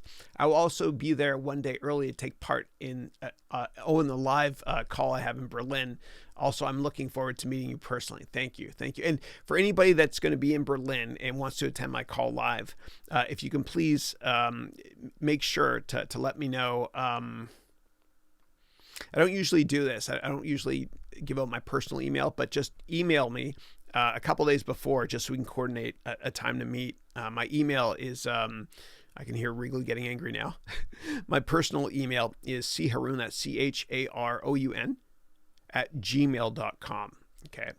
And I get so many messages. If you've emailed me or somebody's contacted me over LinkedIn and I haven't responded, I'm so sorry. I can't keep up. Yeah. That's why I love doing this call. And this call actually is going to be shortened once the MBA degree program starts. So this call is going to go from 8 a.m. my time to 11 a.m. my time. And then after that, what I'm going to do is I'm going to offer office hours just for my MBA students, in addition to the other days during the week I'm teaching them as well. Yeah, it's the only way I could scale it. Yeah. Okay, and Kurt is saying amen on the California tax rates. Yeah, it's ridiculous. Isn't it crazy? I just don't get it. You know, now I get why it's called the left coast. It's extreme, man. All right, the Will D is asking, does LegalZoom.com provide worldwide IP? There are international lawyers I've spoken to in the past using LegalZoom.com. So when I was trying to understand how to copyright and trademark my courses overseas, I had help, actually, a lot of help from LegalZoom.com lawyers. And it was $30 for a half-hour call. If it's personal, it's $15. It's $30 if it's for business. And the only region in the world we really couldn't figure out when I was copywriting my courses and adding trademarks to my brands is the only region, I should say, is the United Kingdom because of Brexit, because there really are no precedents. Yeah.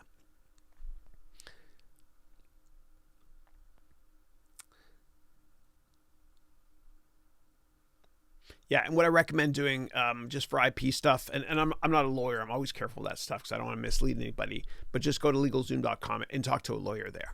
And I'm not, as you all know, compensated by any company. And then Robin is saying, also, I would love to ask you to make a little interview with me about the future of education, since I'm making a little documentation movie about this topic. Sure. Yeah, let's do it. Let's do it. So when I'm there, what you can do if you want is bring a camera by my hotel and we could set up a time to meet in the lobby and we can do an interview there if you want. All right. And then Kurt is saying, I think the United States collects taxes from Americans regardless of where they make money, even overseas. Yeah, and that's why a lot of people that invest in U.S. investment firms love to invest in the offshore vehicle of that investment firm if they have it, if it's available. Yeah. And Aditya is saying, hi, Chris. Aditya here from India. How are you? I've recently signed up for one of your courses, which helps to create a business plan. My question is how to go about it if it's in an idea phase.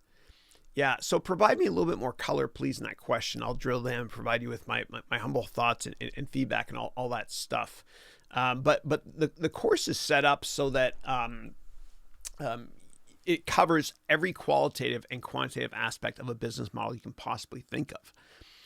And so by the end of that course, I think it's 9 hours or so, I'll have covered with you, and you will have documented through the business plan process, all the qualitative and quantitative aspects of your business model. And that will help you out a lot with idea generation as well. Now, in terms of coming up with an idea, I have you do this exercise on coming up with the size of the total addressable market. Don't ever start a company in a very, very small sector, because if you do really, really well, you're not going to make much anyway. You always want to start a company in a massive sector, or a sector that's going to be massive, that hasn't been disrupted yet. All right, give me 1 second. All right, no quality issues. We're getting there. Dude, we have taken this call to the next level, man, since we started a year ago. And the quality initially was awful. It's getting better, but there's still a lot of work to do. All right.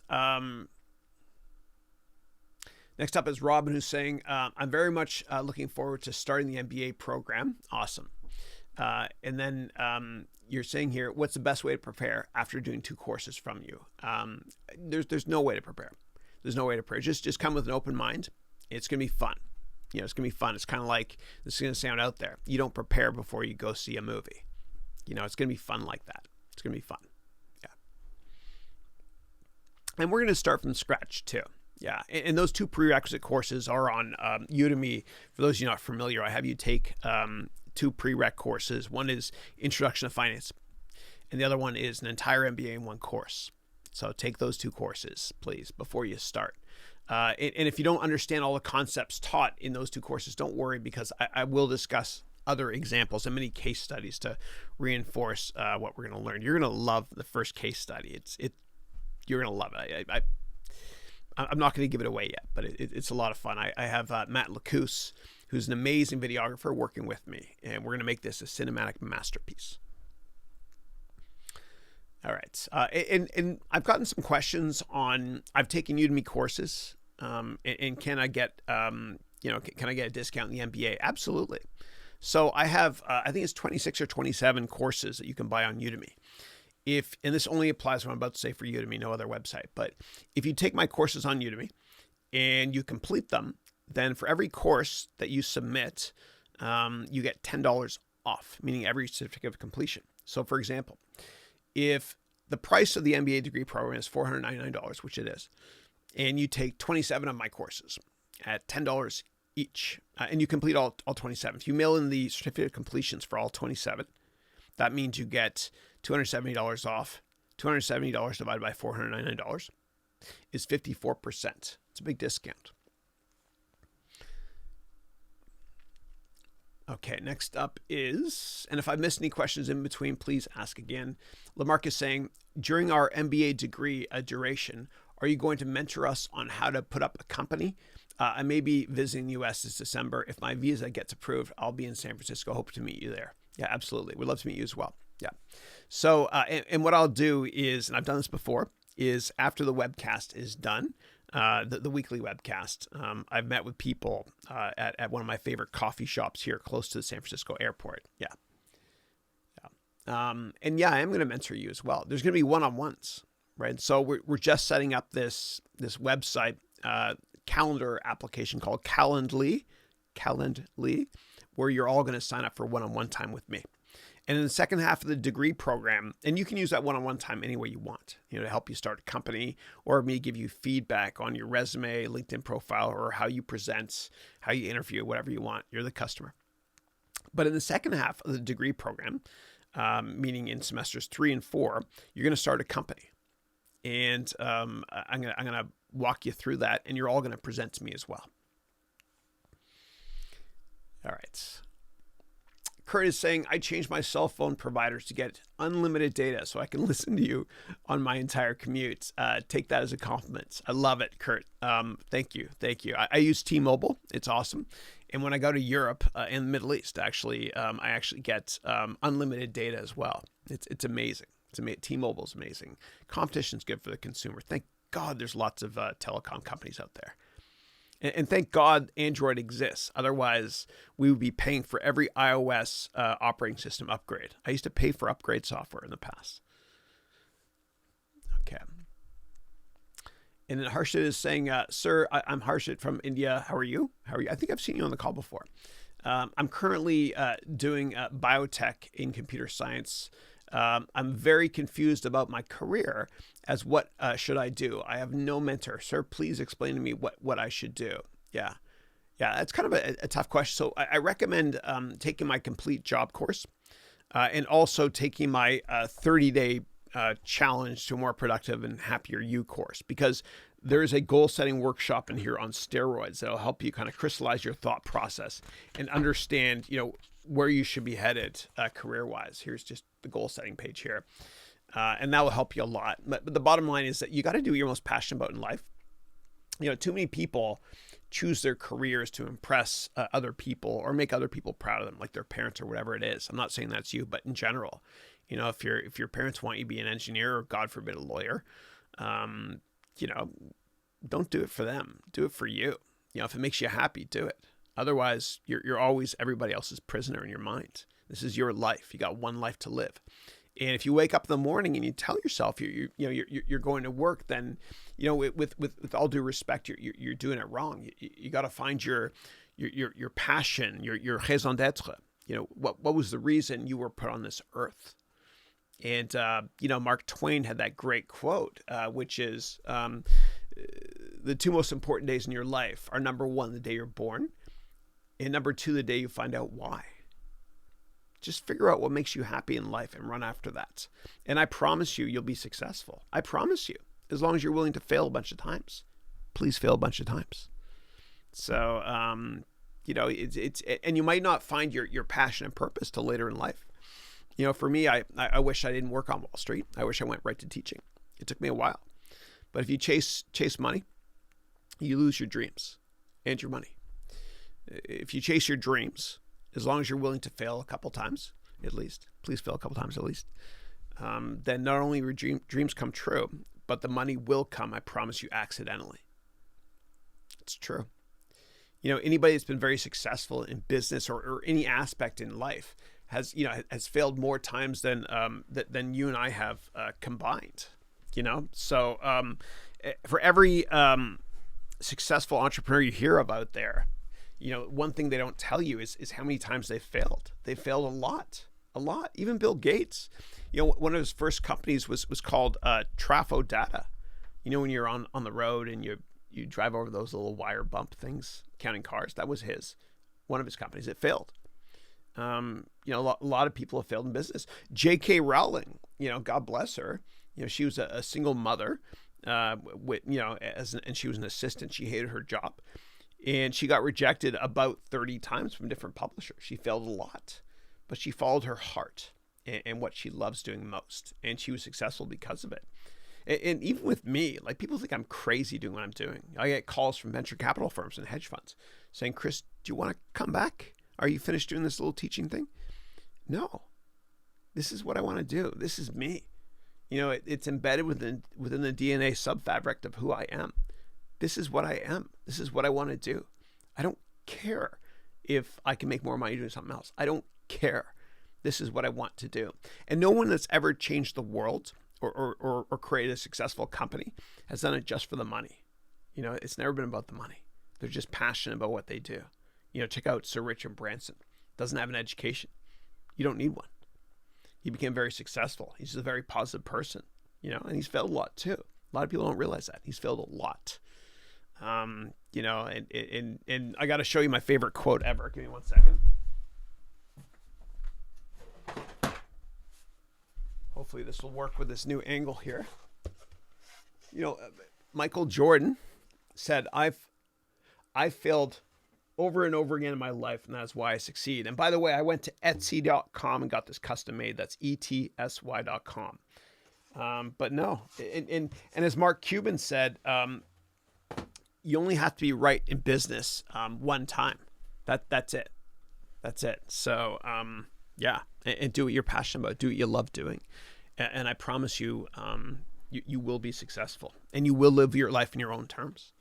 When I go to see a baseball game or a sporting event, when I watch the players, they're not, they don't tell themselves, "Oh God, I got to go to work today."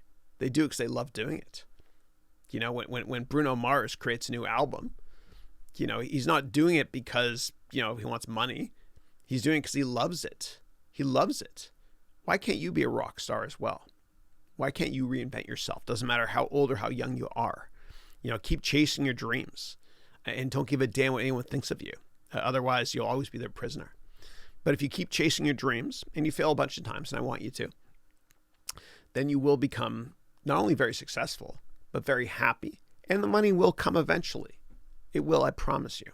I promise you. And I want to do whatever I can to help you make your goals become a reality. Humbly, if I can. For all of you that have applied to the MBA degree program, I asked you, right, as part of your essay for admission, what are your 10-year goals? I want to help you make them become true if I humbly can.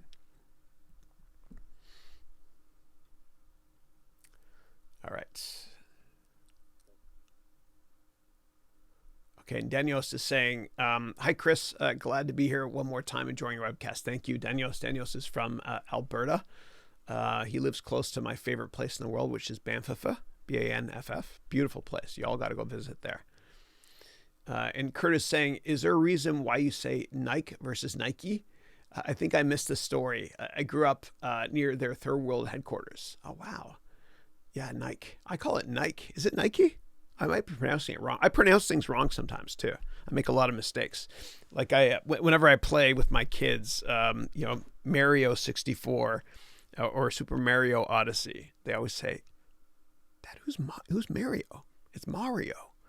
I was playing last night with Dylan, my youngest one. He's got the DS, which they're stopping making, but we were playing that Luigi's Mansion thing. And he's looking for I said, where's Mario? We're looking for him. He's like, Dad, it's Mario. Yeah. So is it Nike or Nike? I don't know.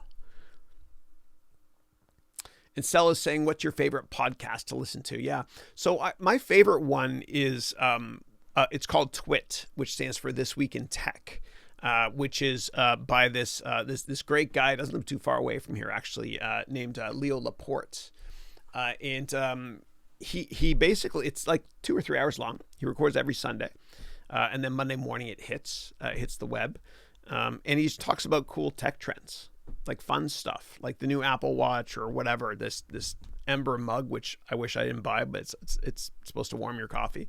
He talks about fun consumer tech trends. I love it. And the first podcast I ever actually listened to was, it was back in July of 2005 when Apple released podcasts. And what I used to do on my drive to work, which was at like 3:30 or 4 in the morning, because I worked, Wall Street hours here in the San Francisco Bay Area investing in tech companies. But I used to listen to the 5-minute Wall Street tech briefing, which is just a summary of all technology stuff in 5 minutes. I'm not sure if that's still out there, but yeah. But use your commute. Like I look forward to driving, and you should too. It's the best way to educate yourself by listening to, online educators or listening to books on tape, so to speak, or go to audible.com and download a book from there or listen to podcasts. It's a lot of fun. All right. Next up, Rohit is saying, why does your close-up left camera capture better than the camera on the right? Interesting. Is it because the left one is close up? Okay, interesting. So you're saying like this one here. The amazing thing is, dude, they're all the same distance away from me, basically. This is my oldest camera. This is from 2012. It's the Canon 5D Mark III from 2012. I just know how to use it best. And it's an amazing product. I love it. They actually use this camera here, the Canon 5D, to film some segments of Saturday Night Live, the weekly TV show in America, as well as parts of the Captain America movie. I love it. I love it. And this one here is my highest end camera. It's a Canon C300 Mark II. It's 4K.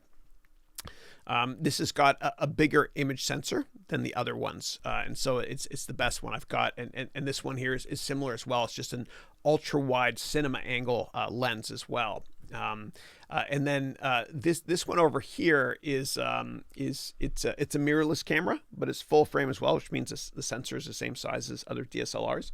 That's the Sony one. And I'm actually not that good at this one yet relative to the others. So I'm learning. Yeah. Thanks for the feedback. All right. And the one up top it's a PTZ camera. It stands for pan tilt zoom.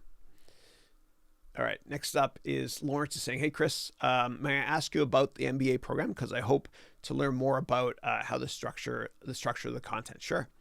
Yeah. Any questions you guys want to ask, go ahead. You wrote here, I have a passion in the business turnaround. My favorite show is The Prophet, starring Marcus Lemonis. Yeah. A lot of people have mentioned that to me as well. Yeah, I haven't checked it out though. I haven't watched it yet. And by the way, for those of you that watch Shark Tank, and I've met people that have gone on that show. So Shark Tank has Mark Cuban and 4 or 5 other successful entrepreneurs judging business models. And every time somebody comes on the show to pitch a business, it's a 15-minute segment or so. But the reality is this: they record it for a couple hours, and they just truncate it or shorten it to 15 minutes to use the most fun or sellable media moments. Yeah. All right. And your question is, since I have some background in accounting and fixed income, and for those who are not familiar with fixed income, it means when you're investing in bonds or currencies. Yeah. Since I have some background in accounting fixed income, and I'm thinking maybe I should aim to work for S&P or Moody's in the mid to long run, then go for a private equity business consulting business, and ultimately get to business turnaround related work. Do you think I could be a good fit for your MBA program, given if I hope to obtain skills and knowledge, get exposure to complex financial cases, set myself up for pursuing the turnaround career goal? Yeah, absolutely. So for those of you not familiar with S&P and Moody's, these are bond rating companies. They do other things too. But for the most part, when people say S&P, they think of index funds like the S&P 500 or bond ratings. And what they do, these companies, is they look at bonds, meaning fixed income securities, meaning the income you get is fixed from bonds, right? Those the bond yields or coupons. What they do is they look at these bonds, which are like loans for countries or companies, and they rate them. And they rate them from, good to bad. And they start, it's alphabetical. AAA, which is great. AA, which is great. A, which is good. Anything below that is a little bit higher risk. People used to call it junk bonds, or Mike Milken did back in the 80s. Or they call it higher yield. Yeah. But the MBA degree program, I'm not going to do really, really advanced, complex bond stuff, but I'm going to cover it, on the first day. And what I did was I actually bought over eBay a bunch of Venezuelan fuerte. That's the old currency that they got rid of last year. And I start the program, the economics portion of the program, teaching based on that worthless currency that I hold in my hands. And that currency had an inflation rate in Venezuela of literally 1,000,000% by the end of last year, 2018. Isn't that crazy? Unbelievable. And they devalued that currency a gazillion times. So I will cover those types of concepts. I'll also talk about international bonds using a case study that I have from an Egyptian bond from 1898. I bought it for like $15 on eBay. It's amazing. And it's written in French. It's in pounds sterling. And it's for the Egyptian government to build the Suez Canal or some dam, whatever. So we'll cover it from that perspective as well. But I'll use a lot of exhibits. But if you're looking for really, really complex advanced stuff like how to underwrite a bond, I won't do that. I'll teach you how to underwrite a stock for an IPO. Yeah. But there will be a business plan portion of the MBA degree program in the second half. Where regardless of what company you want to start, I'll introduce you to a methodology that will help you kind of crystallize your thought process in terms of covering all of the qualitative and quantitative issues that company may face in the future. Okay, and then Rohit is saying, did you custom design this t-shirt you're wearing? It's cool. No, I didn't. What I did was I think I got this one from Amazon. So in this videography course that I'm teaching with this brilliant man named Steve Washer. So I published a course a couple days ago or a week ago on Udemy called the Video Production Masterclass, the complete video course. I always screw up the title, sorry. But I have a different t-shirt for almost every lecture in the course. I went all out. I'm trying to push the envelope as well. So yeah, but I have actually gotten custom-made T-shirts for the MBA degree program. I've gotten 12 so far delivered, and I customized them. And you, the student in this MBA degree program, you're going to wear many hats. You're going to be an investment banker. You're also going to work at McKinsey. I've got a McKinsey T-shirt I ordered as well over eBay. Couldn't find it anywhere else.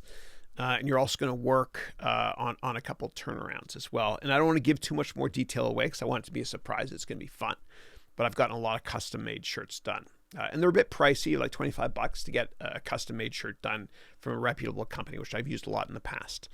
I even have branded ones for Morgan Haroun Sachs, MHS, which is the pretend company that you're all going to be joining.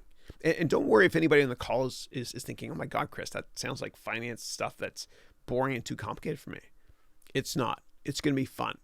And you have to understand the language of accounting and finance in order to be extraordinarily successful in business, just from a high level. Don't worry. I'm not going to make it too nerdy accounting, boring stuff. Just the stuff you need to succeed. And for the first class, I'm going to be adding a lot more content in future years, and you're all going to get that for free forever. Okay, it's kind of a way to entice you and also as a way to say thank you for your commitment to this wonderful journey we're going to go on together. All right. And if I miss questions in between, please paste them again. Again, we have to cut off this call today after 4 hours, meaning at 12 o'clock my time. All right, next one is, did I meet Gagan Biyani, the co-founder of Udemy? Not personally, but I've been in the audience when he presented at Udemy Live, I think last year. I think it was last year when he presented, yeah. Amazing story. I think he's from Turkey originally. And EJ is saying, good morning, Chris. Good morning, EJ. I hope you're well. Are there any physical books needed for your MBA program? If not, are there any recommended ones? No, I'm going to give you everything for free. Everything. So like all my books, how to motivate employees, everything, I'll give it to you for free. And additional stuff I'm creating. And for every single class, there's a workbook I'm creating that you'll download before class starts. And we'll teach you how to do this or where to go exactly on the web to get this stuff. But every class has got a workbook that I've created, customized, right? There's going to be over 300 hours. It's insanely thorough and fun too. Yeah. But no, you're never going to have to pay a penny for anything ever aside from the admissions price. That's it. You might want to eventually buy the degree, which we've designed or we're in the process of designing right now. But I'm not going to sell the degree myself. You can buy it through a third party, and I'm not going to mark it up. Yeah. So, yeah. And no other recommended books. Yeah. You don't have to over prepare. Don't worry about it. I remember every new job I've started, I've been paranoid. This is just me. Before I started, done a lot of research on it. And I didn't really have to, in hindsight. Just show up with an open mind. There's no preparation required at all.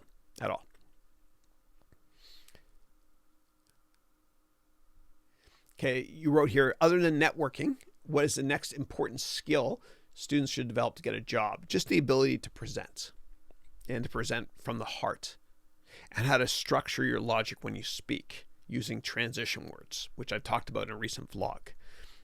And if you want more details on that, you can take my complete presentation course. But I will be teaching those skills as well within the MBA degree program. Yeah, I'm so over my head with this, dude. I love it. This is how I thrive. Right? I thrive, and this is going to sound out there, but you'll kind of understand who I am after this analogy. I love it when I feel like I'm on the edge of a cliff, and I throw airplane parts off. And then I jump, and I have to assemble that airplane before landing, before crashing, whatever it is. And I always manage to do so. But I love that. This is the most ambitious thing I've ever done. I've worked extraordinarily hard on it. It's going to be fun. I love that feeling, that nervous, excited feeling you get when you embark upon a journey, to a massive goal. Yeah, it's going to be fun. All right. And actually, for those of you, no. I was going to ask a question. I'll do that later. All right. Next up is Asamina saying, a lovely morning to you, Chris. I hope you're doing great. How was your week? My week was amazing. Thanks. Amazing. Life is good. I'm excited. I've been getting ready for this this trip to Berlin. I'm leaving next week for 5 or 6 days or so. I'm excited. I want to go to where the late, great Ronald Reagan, my favorite president ever, gave that empowering speech in front of the Berlin Wall, where he went off script, which pissed off his speechwriters when he was president. But in 1988 or so, maybe it was 89, he said, "Mr. Gorbachev, tear down this wall." And the crowd went crazy. It was amazing. I loved it. I want to visit that. Yeah.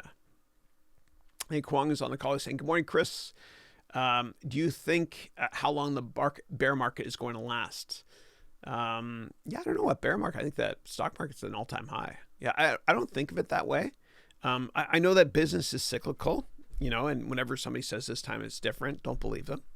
Economic cycles can last about 10 years. Boom, bust, echo, rinse, lather, repeat. Bull market, bear market, recovery. And so I actually like bear markets. Bear markets, for those of you not familiar, means a market that's not good. A bull market means, hey, stocks are all going up. I like bear markets because everybody is selling stuff. And I love to buy broken stocks, but not broken companies. I love to buy when there's blood in the streets and when everyone else is panicking. And I'm such a long-term investor that I don't really care in general. I don't think you can make money and have a career as a day trader or manage money on a monthly basis. Each month has 20 trading days. Any random crap can happen in 20 days. It's countries can default on debt. There can be saber rattling between Iran and United States or whatever. Saudi Arabia can do something, whatever. I mean, North Korea, you have no control, and that will move stocks in the short run. There's only 20 weekdays and 20 trading days in each month. I'm very long-term focused. The longer the view, the wiser the intention. Warren Buffett, when he invests in stocks, he tells himself, I invest with the understanding that the stock market could be closed for 10 years. I promise you, if you're a long-term investor and you think long-term in terms of your business model and your career, you'll do exceptionally well. Yeah. And I got to be honest with you, Kwong, you've asked a lot of great questions about options. And I've used options a lot in my career, but you might have gotten to the point where you're more sophisticated than I am in that market as well. Just putting it out there to let you know. I've used a lot of options, puts, calls, straddles, and all that stuff. But the quality of your questions are always amazing along those lines. Yeah. All right, Rohit is saying, according to you, what are the 3 things youngsters should not do for a prosperous life ahead? Wow, great question. Number 1, live your life on your own terms. Don't care what anybody thinks of you. I'm not telling you to be rude or disingenuous, but this is your life. Don't ever be somebody else's prisoner in your own mind. Okay. Number 2, fail a lot. That's right. You'll never succeed in life unless you keep trying and trying and trying. When my kids fail, within reason, I actually say, good job for trying. I'm proud of you. I'm proud of you. And that goes hand in hand with taking risks. And number 3, just keep in mind that you can destroy your reputation with social media or just in life in general in a nanosecond. Send one moronic, Snapchat, and those are recorded forever, by the way. That could ruin you. So just be very, very cognizant of the fact that you're probably going to have a lot of jobs in your life. When I say you, I'm talking to myself and everybody. We are probably going to have a lot of jobs in our life. But the one thing that comes with us from job to job and career to career is our reputation. And I know I'm always one dumb comment away on this webcast from destroying my life. Excuse me. All right, next up is Danios is saying, Chris, by the way, I purchased your video course called Video Production Masterclass. I'm so excited to finish it. I looked around it and found it powerfully rich in information. Thanks very much for sharing. Thank you for that. I appreciate that. Thank you. I've never worked that hard in the course of my life. And it was a lot of fun. And I partnered with probably the biggest expert on the planet when it comes to green screens, a guy named Steve Washer. Great guy, smart guy. In that course, what I do is I unbox and I teach how to work or use over 100 different products. Every type of camera you can think of. Every camera. I teach how to use every type of camera from scratch. Even if this stuff intimidates you, which it used to intimidate me a lot, this is manual mode. I teach you in a way that makes it simple and fun. And I teach you how to use Nikons, Canons, Sonys, Androids, whatever, iOS for advanced videography with smartphones, webcams, drones, everything, PTZ cameras. I've got a lot of cameras. I love that stuff. And for those of you in the MBA degree program, I'm also going to teach you as an elective, whatever camera you have, how to use it and use it better than anybody so that you can create a webcast like this. It's not that expensive to do this. That's just cheap cardboard wall. And I can get you lighting quality like this with any lights. And I explain how to do that in the course as well. All right. Matthew Lacus is saying, good morning. Hey, Lacus, how are you, bud? All right. So, and Jason is saying, I think I'm the only one who found you, Chris, through Amazon Prime. Oh, interesting. Yeah, I'd love to find out, like, if you guys don't mind, just for today, just type in how you found me. I'm just curious. Was it a Udemy ad? Was it a YouTube vlog? Was it LinkedIn? Was it something else? I'd love to know. Thank you for that, Jason. I appreciate it. Yeah. Love you too, Will. David is saying, hi, Chris and all. I remember I found you by searching Google for MBA online. Oh, interesting. And found your MBA in one course, which I just loved. Then I got hooked. Very cool. Thank you for that. Thank you. I appreciate that. I'm going to teach you all SEO as well, and how to get your YouTube videos to come up first when people search as well. YouTube is the second biggest search engine in the world, and I think it's going to be bigger than Google eventually, the parent company. Interesting. Thank you for that. Appreciate that. And then Willow D is saying, I'm spending too much money on someone else. How can I control my money spending? Yeah. So I would just take my complete personal finance course, as I teach you over 100 ways to save money, like lots and lots of different ways. And it's fun too. I'll teach you how to save money, protect money, and make more as well. I'll never tell you guys what stock to buy, ever. Right? I'll never teach you how to fish. I'll never give you a fish. I'll humbly try to teach you how to fish. All right. Please share details about automation. I can post that schedule in Arabic for my followers. Oh, I mean, you can use Hootsuite and then just type in Arabic, right? And I've done it before. Actually, I responded to a tweet. Some guy in Riyadh, Saudi Arabia. What he did was he kind of summarized this whole book in 30 videos, which I was cool with. Somebody said, "Isn't that copyright?" I'm like, I don't care, dude. But what I did was I responded to him over Twitter and I think on YouTube or somewhere else using Arabic. I don't know how to. No idea. I just went to Google Translate and I copied and pasted stuff. Yeah, I think it might have been backwards though because the writing went this way. Okay.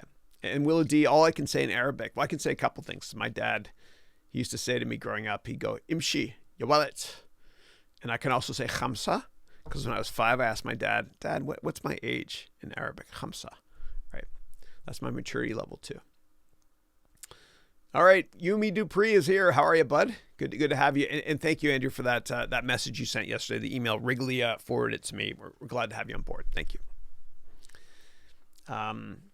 And I want your case study to be something along the lines, or your business plan of not for long, which stands for NFL, something like that, if you want. And that's a little inside thing between you and I based on when we met at University of Toronto, Mississauga a couple months ago. If you want that to be your business plan in the course. All right, next up is Rohit. Do you see Squarespace?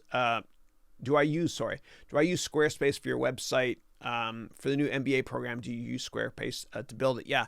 So yeah, I do use Squarespace. It's really, really easy to use. And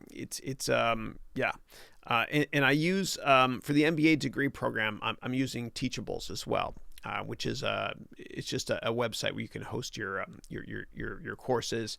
And for those of you who have taken my courses on my website, it's through Teachables. You might not even know that, because I brand it as myself, which you can do on that screen. Yeah. Yeah, and the way it's going to work with the MBA degree program is if you can't watch it live, and I'm going to teach it twice per week in 2 different time zones, actually more than twice per week. There's going to be 6 hours for time zone 1, 6 hours for time zone 2. And I'm going to do 3 hours one day, 3 hours another day. And don't worry if this doesn't make sense to you. It will very, very soon. But there's also going to be a replay available almost immediately after each lesson is done, so that if you can't make it live or you want to watch it again, you can access it, and we're going to do it over Teachables. It's going to be really intuitive as well. Yeah. And we've been preparing for this now for 58 weeks. This is our 58th weekly webcast. I still make mistakes, but it's getting better. Okay, and David C. is saying on biohacking, I was reading about resveratrol. And for those of you not familiar with biohacking, it's a way of taking supplements or messing around with your diet a bit. Talk to a nutritionist or doctor first. It's a way of messing around with your diet a bit in order to see if you're more productive. And for me, I drink this bulletproof coffee every day. That's how I have a lot of energy, and it helps me to think better and speak gooder and all that stuff. And I also take a number of different supplements every day. I'm not going to go through all of them. I've done it before, but there's just a ton of herbs and other things I take. And one of them is this product called resveratrol, which helps to slow down the aging process.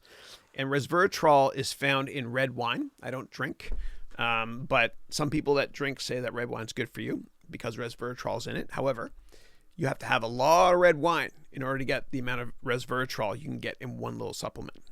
Now, you cannot reverse aging, but you can slow it down.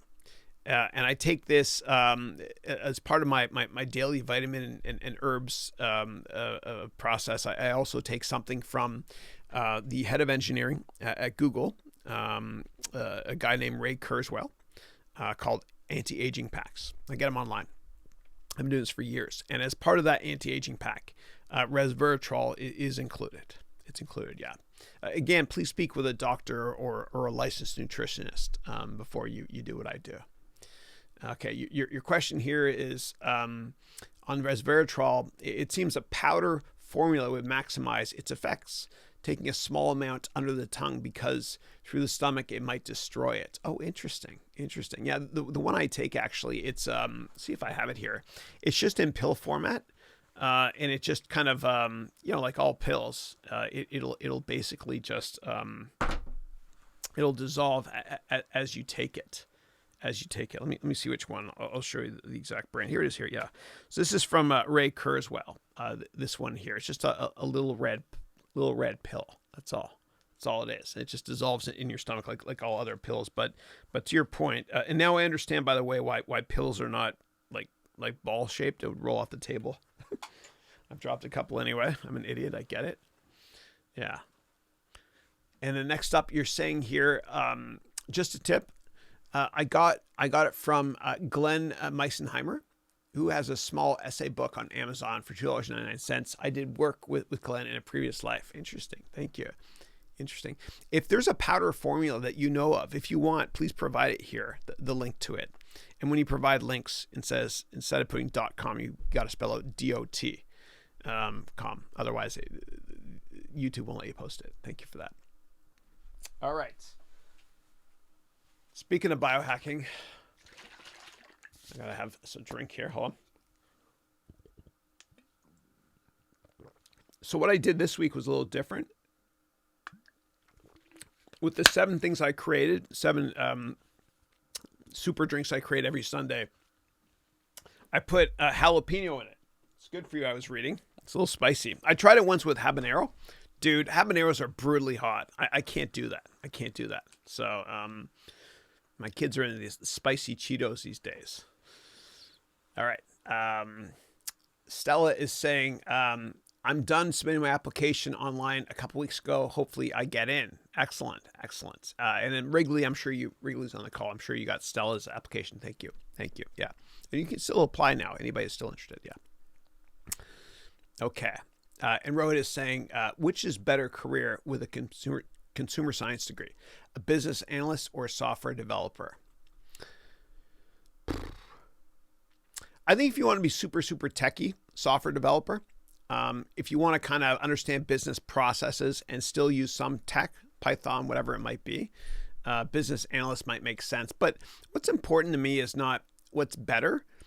In my humble opinion, it's what you enjoy more. Do you enjoy coding in Python more than you do using Tableau software or Hyperion or Cognos or business objects, analytical software? Whatever you enjoy most is what you should pursue, because if you pursue what you love doing in life, you'll ultimately be more successful at it. Okay, and then Will D is saying, Chris, I want to ask for a partnership with you. Where can I send you about this thing in my mind? Thank you. You always ask me on the call here. Thank you. And then A Mercy saying, FYI, I'm currently reading the networking book and taking the interview resume Udemy course, and it is everything. Thank you. I hope you enjoy it. And just know there's a lifetime money-back guarantee on that complete job course. All right. Andrew is saying, hello, Chris. If one graduates from Columbia University, that student becomes an alumni, of course. Has LinkedIn perhaps replaced the Alumni Association?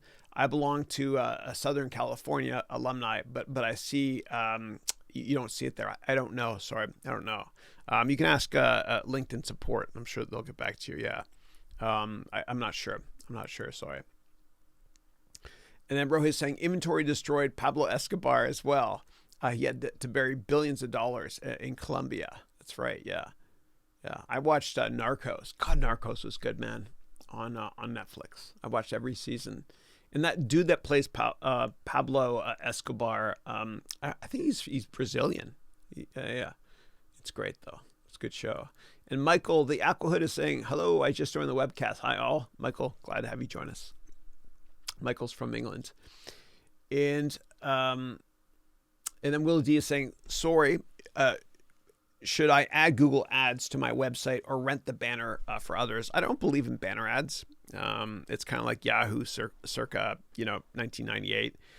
I think Google Ads can help you as long as you're selling a product that's more than $10. And for more details on how to do that, I partnered with a former Google Ads employee named Trevor Geller, and I made a course on that. And you can check it out. Just go to my Udemy profile page. And then Victor's saying, let's be honest, Amazon is swiping pretty much everything, and this world is becoming more AI. Where can I find companies to invest in or buy stocks, either in penny stocks or stock market? Yeah. So it's kind of a long question. I recommend taking my complete financial analyst course. But whenever you invest in companies, you can do stock screenings if you want on various websites.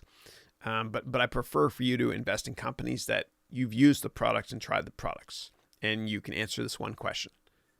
In 5 years, will this product or this company be more relevant or less relevant than it is today? And use that as a starting point, okay?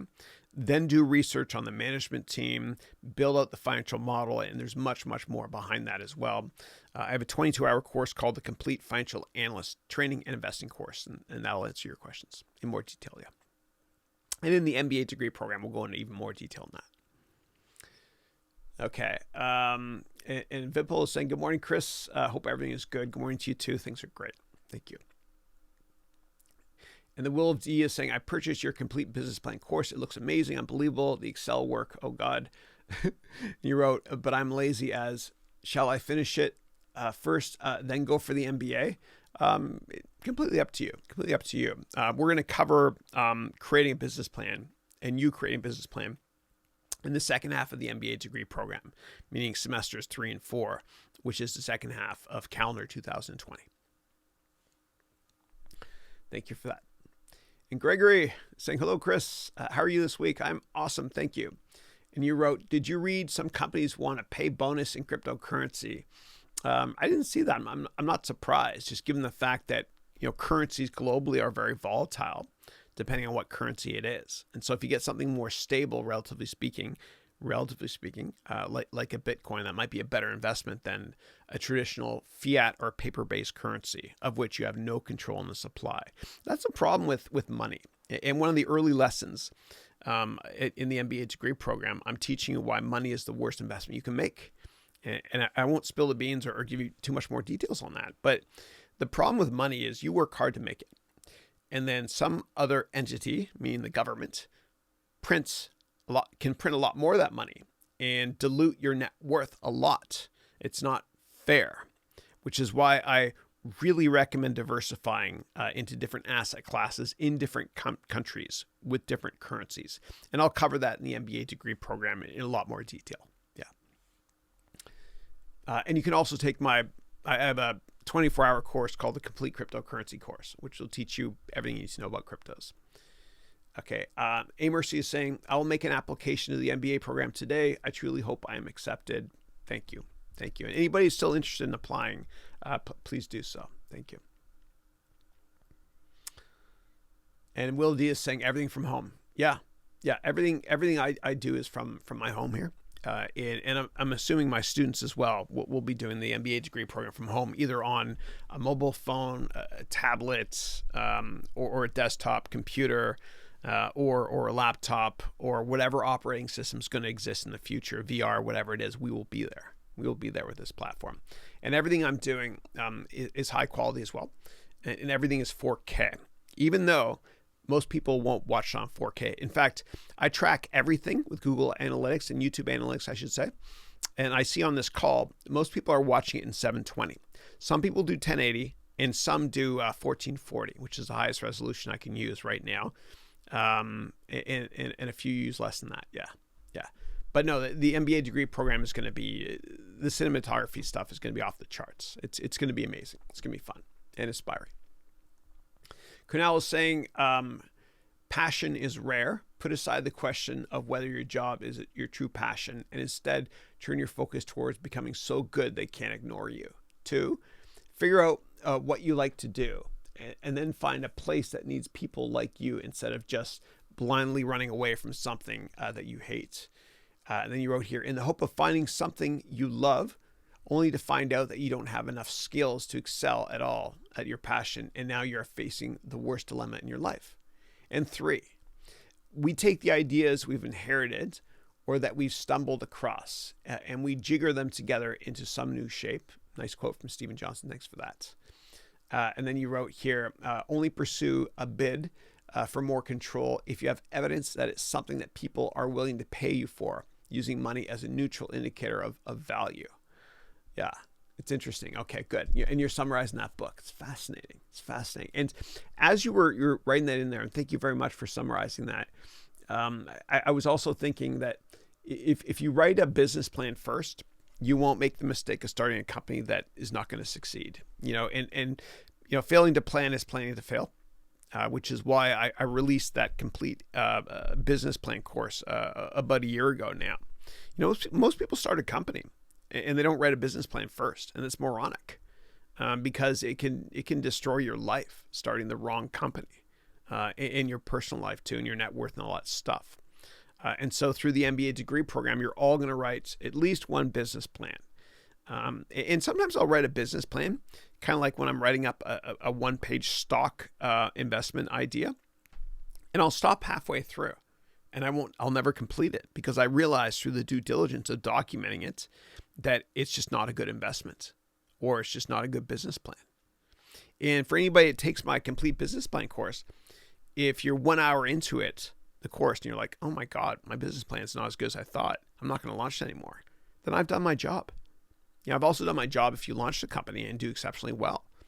But I want to help you be ready, ready, willing, and able, so to speak, for the business world or for changing a career if you're older or whatever it is through this MBA degree program. I'm excited. December 2nd is when we start. All right. And then Kunal wrote here, it's really hard to, and I love this summary, thank you. It's really hard to summarize this book in just 3 points because there's so much that the author covers. He tells us everything about why or how following your passion without any thorough planning, or any valuable and unique skills. And the author calls it, the author calls it, calls this career capital, can lead to disaster. He covers everything that is often left out in conversations, interviews, and motivational videos that tell us to follow our passion, as we tend to only focus on the results and not on the process, which is the most crucial part here. I mean, I agree. That's why I really do think that that documenting through a business plan is really, really important. As again, failing to plan is planning to fail. Yeah, no, I'm with you. Thank you for that. Appreciate it. All right. A Mercy saying, do you believe in astrology as a multidisciplinary applied science? Would it be too personal if I asked on that day you were born, certainly leave out the year? Yeah. So I was born in 1993. And no, just kidding. I was born in 1972 on February 2nd. Yeah. Thank you. The age of Aquarius. I'm dating myself because that song is now going in my head from the 60s, The Age of Aquarius. Okay, and then the Aquahood, which is Michael from England, is asking, what is the cutoff date to pay for the MBA course? Yeah, I'll show you right now. So let me go here and we'll share it. Here it is, important dates. All right, so tuition payment for early admission is October 31st, and we won't, I apologize, but we're not extending a deadline at all. We have to run a business, yeah. And then the general application date is this date, and then general admissions acceptance waitlist is this date, and then tuition payment deadline for general admission is that date. And unfortunately, we're not flexible at all with that. All right. Let's see here. And the Will of D wrote, I just bought the course 30 days and the complete finance course, and I'm so excited. Thank you. Oh, drink water. You wrote that. That's right. Thank you. I remember I was like around week 18 or 19. I told you my biggest issue is not drinking enough water. I actually have this, I have an app for that I use for drinking water that I'll show you guys if you're curious. So it's right here. Yeah, right here. So whenever I drink, it registers, right? And so every time I have, half a cup of water, whatever, until I drink everything. Sorry if the resolution is not perfect there. It's an app that I bought for my iPhone, which is also on my my Apple Watch. All right. Thank you for that. Somebody wrote, congrats on the new Apple. I gotta say, man, like it's like the pictures are amazing, like the video quality, like for wide angle, it's insane. It's like GoPro like.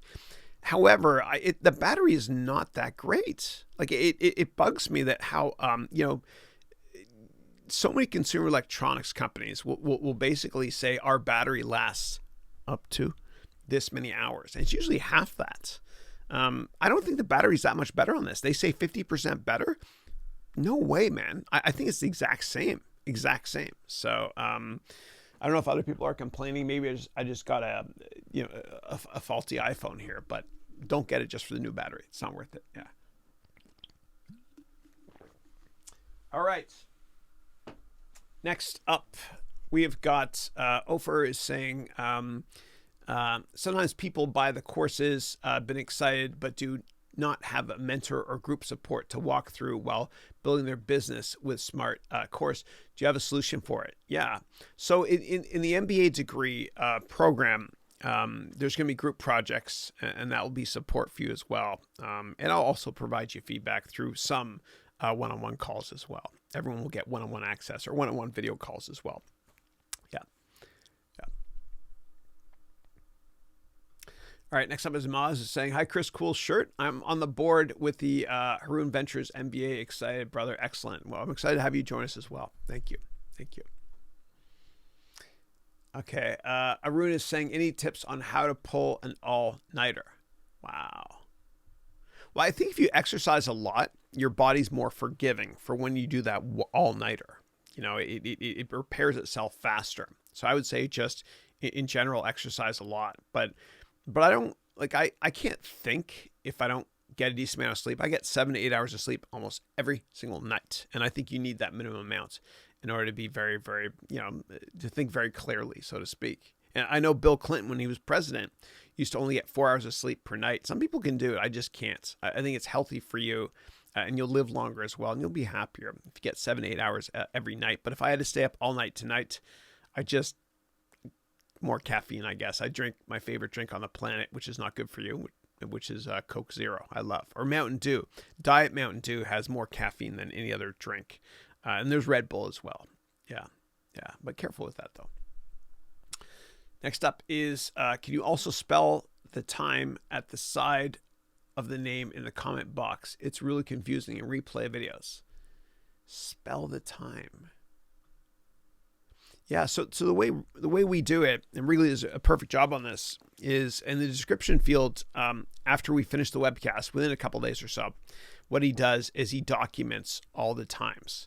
So the way it works, if you go to any previous webcast, is you just click on the time number, right? So 1 minute and 5 seconds, 1:05, click on that, and that will be the question I answer there. Yeah, if you think there's a better way to do it, please let us know. Thanks. All right, and Shamim is saying, to be perfectly honest, your content is tremendously beneficial. Thank you. Keep helping us through your consummate skill and experiences. Fortunately, I have gotten your courses, Shamim from Bangladesh. Thank you, Shamim from Bangladesh. Appreciate that. And all my book covers are done by this woman I got from Fiverr.com from Bangladesh, and her name is Ultracon22 on Fiverr. Thank you very much for that comment, and welcome. Thank you. Stella is saying, I'm curious, where's your mouse from?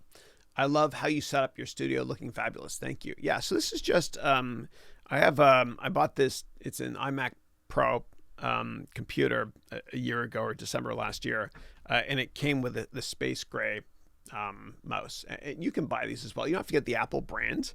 You can get cheaper ones that look the same, I'm sure, as well. It just came with the computer. I like it. I like it 'cause it's wireless. And what I did, if you're curious, is I put Velcro on the bottom of a lot of things, like everything in my studio, so I can put it on the walls and stuff. And even under the desk, I have this Velcro, as well as other remotes and stuff under here. And this I put under the desk sometimes. This one here, I tried Velcro, but I took it off because it was sliding all over the place when I was using it. Mayuri is saying, ouch, I'm from Venezuela. Well, I hope everything's okay there. I know that you guys have gone through this awful financial crisis. And I'll be talking about it in the first day of class as well, in the economics course. Yeah.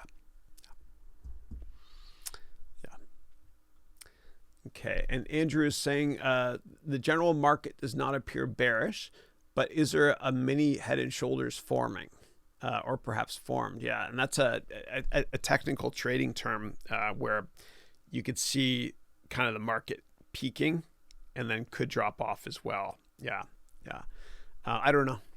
I don't know, to be honest. Yeah, I do look at technicals, but only after I look at fundamentals and valuation. And I'll teach you more advanced technical analysis in the MBA degree program as well. And if you want just a sample of that now, just go to my vlog and do a search on technical analysis. I teach you in 15 minutes everything you need to know. Relative strength index, support, resistance, gaps in the chart, etc. Yeah. All right. And then, Gregory's saying, you found me through Udemy. Thank you. Appreciate it. And I asked earlier in the call how you guys found me. I'm just curious. And Rohit is saying, I found Chris through Udemy. When I searched business on Udemy, your courses came up first. You're a rock star on Udemy. Thank you. Thank you. I appreciate that. And George said he found me through classes. Thank you. And then Kunal is saying, I found you when I was searching for a business course on Udemy. And trust me, it has been the best conscience or call in life. Thank you. Thank you. Wow. Thank you. I appreciate that. Thank you. And Andrew's saying, I found you, Chris, by searching for inexpensive MBA skills and convicts. Really? No, I added the convict part. I'm not a convict yet. No, Andrew said, I found you, Chris, by searching for inexpensive MBA skills. I wanted an Ivy League experience. I had no money for the Columbia University degree. The search engine pulled up award-winning MBA professor. I ordered the MBA course immediately from Udemy. Excellent. I saw your next comment there. Thank you. Appreciate that. And then Shivam, hi. Shivam's from India. Welcome. Will D is saying, hell no, why would I talk business in front of the whole world? Okay. David's saying he also enjoys Narcos. Yeah, and now somebody's asking, should I use Google Ads or the Amazon affiliates program? That's a tough one. I'm not an expert on Amazon affiliates. I have tried it before. I've had more success with Google Ads, though. I don't really use Amazon affiliates anymore either because I don't want people to come to my website and buy stuff that I'm getting comp for. The only thing I get paid for are just courses. That's it. Yeah. And next up is A Mercy saying, how I found you. I found you on YouTube. A Udemy ad just popped up and I could not skip it. Thank you. And you wrote, I'm rarely impressed, but this ad was quite something. Particularly, you were talking about accounting. Yeah, thanks for that. Awesome. Okay, interesting. And then you wrote here, never had accounting stirred interest in me. So imagine my shock when I found myself not only searching for you on Udemy, but also spending an hour on accounting to see what the worthy part of it is. I had missed because I had stumbled on a parallel universe. I just skipped there. Hold on a second. Find the word parallel.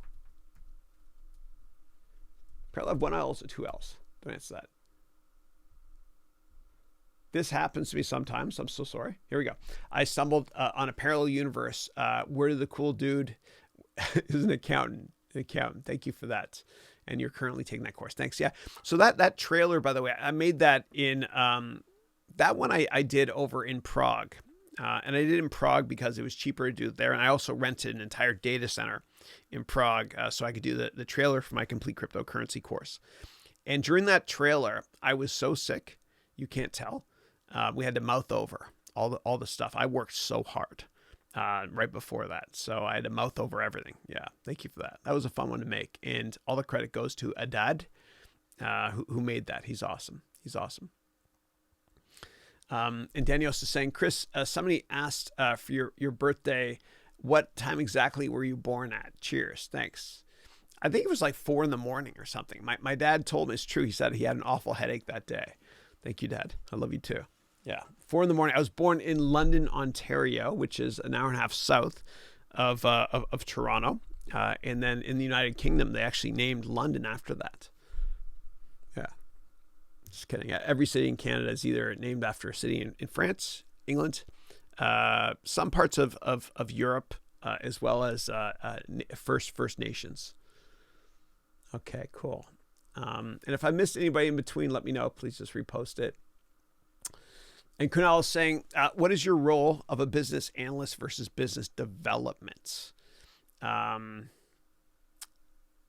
Chris, I believe you missed that question when you're answering mine. Okay, sorry. What is the role of the business analyst versus business development?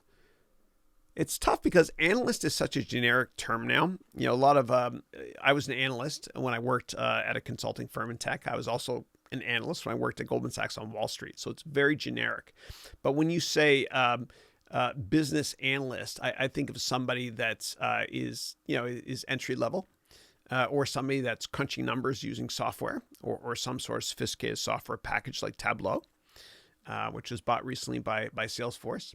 And when you say business development, I think of somebody that's looking for new business opportunities within a big company. Yeah. Or a startup even, business development. Like, for example, at my company, my chief operating officer, as well as the head of business development is Wrigley, as you know. And so he's always not only looking for new opportunities and doing a great job at it, but also making sure that the whole company operates properly. Yeah. I think he's doing a good job. No, Wrigley, you're doing a great job.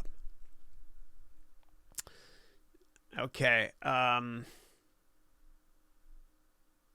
was Eastern time, Daniels. Yeah. Not Alberta where you're from. Yeah. Not Mountain Time.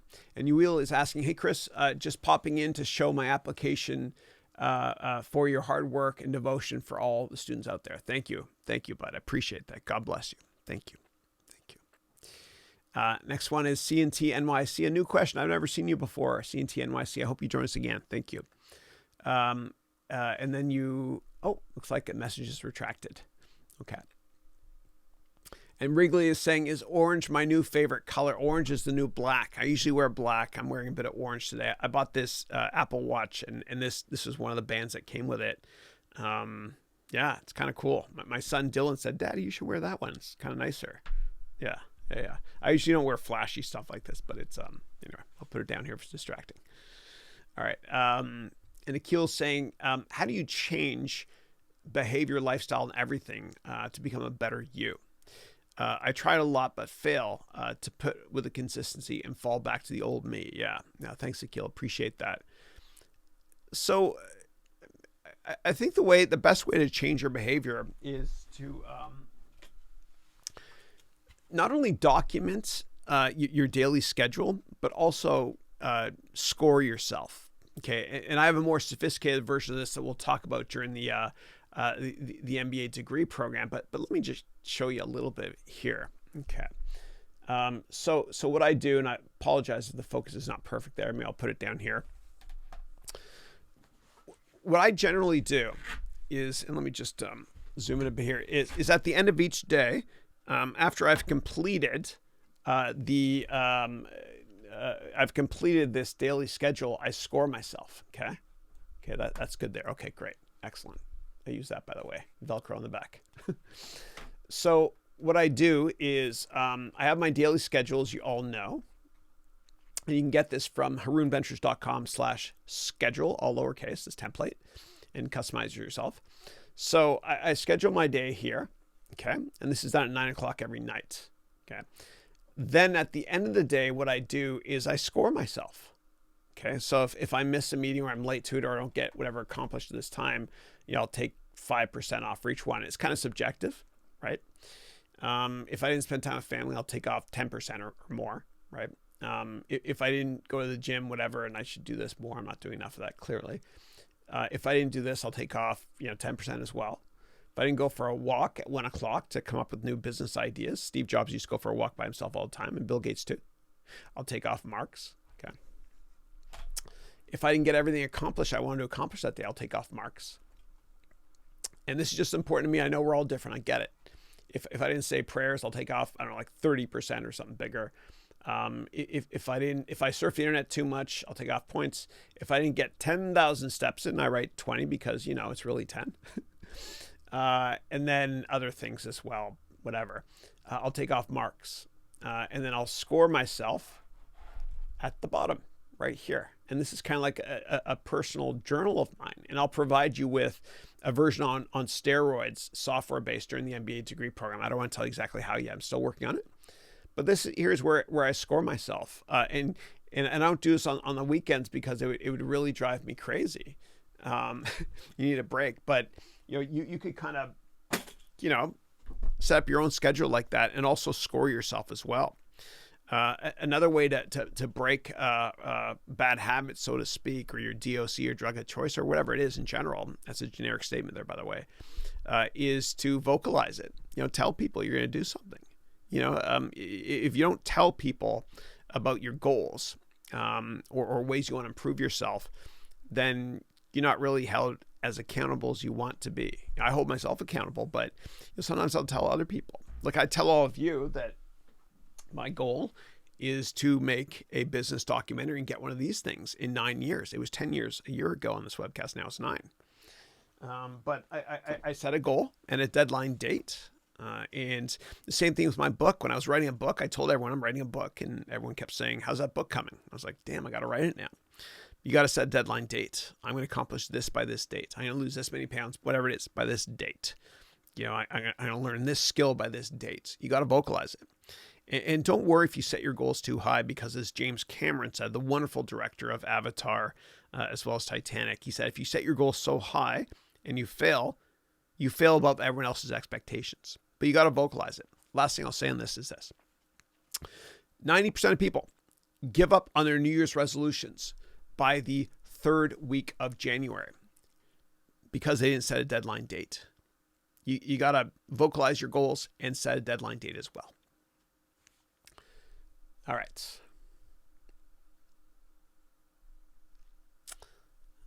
All right. Give me 1 second, guys, please.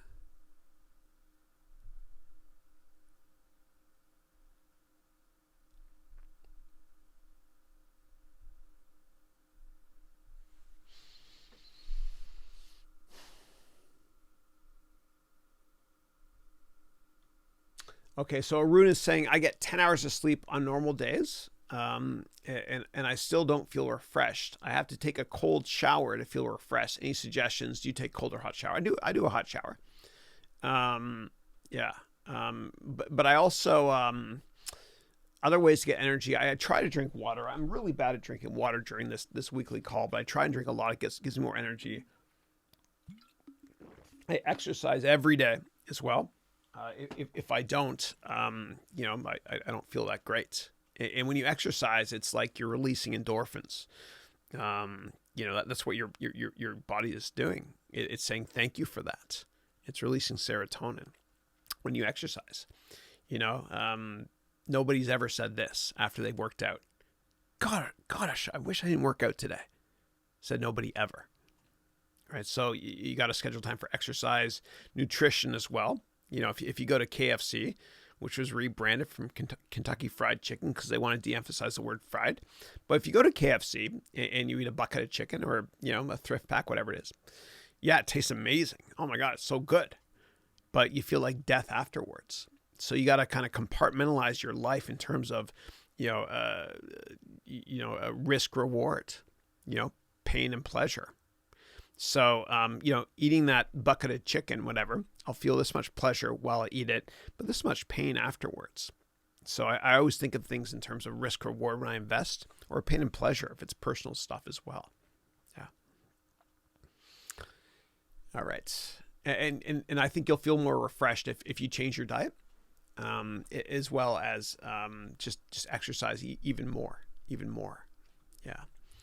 But I feel refreshed also when I have my coffee. It's like one of my vices. And I tried to quit it and I got headaches. And I went to a bunch of doctors, did a lot of research. Coffee's actually good for you, right? In moderation. But I look forward to this, man. Not only does it give me a jolt, but it's kind of, I don't know, like I'll be in bed sometimes about to go to sleep. And I'm like, I can't wait to wake up to have my cup of coffee. I'll never have coffee after 4 though. Otherwise I can't sleep.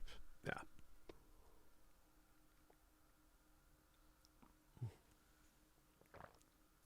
Piece of plastic or something. Nasty. Hold on a second. I got this Ember mug. It's supposed to stay warm. It's garbage, man. It's awful. I've actually called them and they've replaced 3 times the top for it. They actually good customer service. They sent it to me, but I'm a nerd. I had to try something different. Yeah. All right. Back to Velcro. All right, Stella's saying, watching your YouTube videos and finishing up the MBA at Udemy makes me the most happiest. I'm unstoppable learning from you. Thank you. Thank you. I appreciate that. Thank you. Thank you. Appreciate that. When one teaches to learn. Okay, there's C&T's NYC question. You disrupt the education in MBA programs globally. Thank you. I'm looking forward to joining and learning more about MBA business program with you. I'm so glad that God has called you to teach MBA program for us. Thank you. Thank you. God bless you so much. And this is going to be so much fun. It's going to be it's the most ambitious thing I've ever done. And I've always been over my head, always my whole life. And I love it. I love it. I love it. This is going to be amazing. Or your money back. You got nothing to lose. I've got everything to lose. All right. Akil's asking, do you play GTA online? I actually did the first time 2 weeks ago, right? I had to get a new Xbox account because my son Andrew's been playing all of his games, with my Xbox ID, which I got, like 10 years ago or 15 years ago, whatever. So I did it and I went to GTA Online. Dude, it's amazing. It's like a whole new video game. It's hard though, man. It's way harder than regular GTA. But it's amazing. And Rockstar, the parent company, which is owned by Take-Two Interactive, ticker TTWO. They're like the only company that's really figured out this massive open world thing for individual games, not for online. But it's amazing, yeah, it's great, and I can't wait for GTA 6 to come out. I can't believe GTA 5 was made 2013, and it's still awesome today. I love it. I love it, and I've seen mods on PCs people have done where it looks like real life. It's awesome. All right, Arun is saying, I heard dipping your feet in hot and cold water alternatively for about 5 minutes is really good for your veins and circulatory problems. Interesting. Yeah, I've never heard that before. It's fascinating. I know that Tony Robbins, who I've met in Florida, what he does. And by the way, he used to live in San Diego in the state here of California, and he moved to Florida because taxes are so crazy high here. Ridiculous. I don't blame him. But what he does in Florida, he lives right on the beach there in Palm Beach, I think. What he does is he's got this freezing cold small bath outdoors, and he jumps into it every day, right? And a lot of people are doing that to shock the system as well. I can't do that. It'd just be too uncomfortable for me. Yeah, like when I jump in the lake in Muskoka, where I used to go as a kid in Canada. It was freezing cold. I hated it. And then I got used to it, I guess. Yeah. And Arun is asking, what do you think about Jordan Belfort? So Jordan Belfort is that criminal that was played in that movie, The Wolf of Wall Street, brilliantly by Leonardo DiCaprio. And Leonardo DiCaprio is one of the only actors that doesn't have an agent. He's got a manager, but no agent. He chooses all his movies himself. He's amazing. He's great. That movie was really entertaining. I really enjoyed it. But I think he's a scumbag for what he did. For scamming people that have worked their entire lives out of their net worth, and I can't believe he didn't get into more trouble for it. Yeah. He's got a book. I went to Barnes and Noble, big bookstore, the other day, and he's got a book that's one of the best sellers out there. Yeah. All right, Andrew's saying your schedule is interesting, very interesting. The family time, walking score, etc. Did you hack my computer? No. No, I didn't. You wrote here the times are exact. Family time dinner at 6. Yeah. Go red and white. No, I hear you. Yeah. That's funny. No, I've learned this over the years from not only my mom and dad, who are my mentors, my idols, but also just from best practices of other people. Like Steve Jobs, who, and even Bill Gates, they do a lot of walking. And Bill Gates, what he does actually, he doesn't walk outdoors. Steve Jobs used to come up with ideas. Bill Gates will walk inside, back and forth. And Bill actually, and I've met him a couple times. And I had lunch with him. I sat right beside him. I told you guys the story a couple weeks ago. But he rocked back and forth like this. He always does that.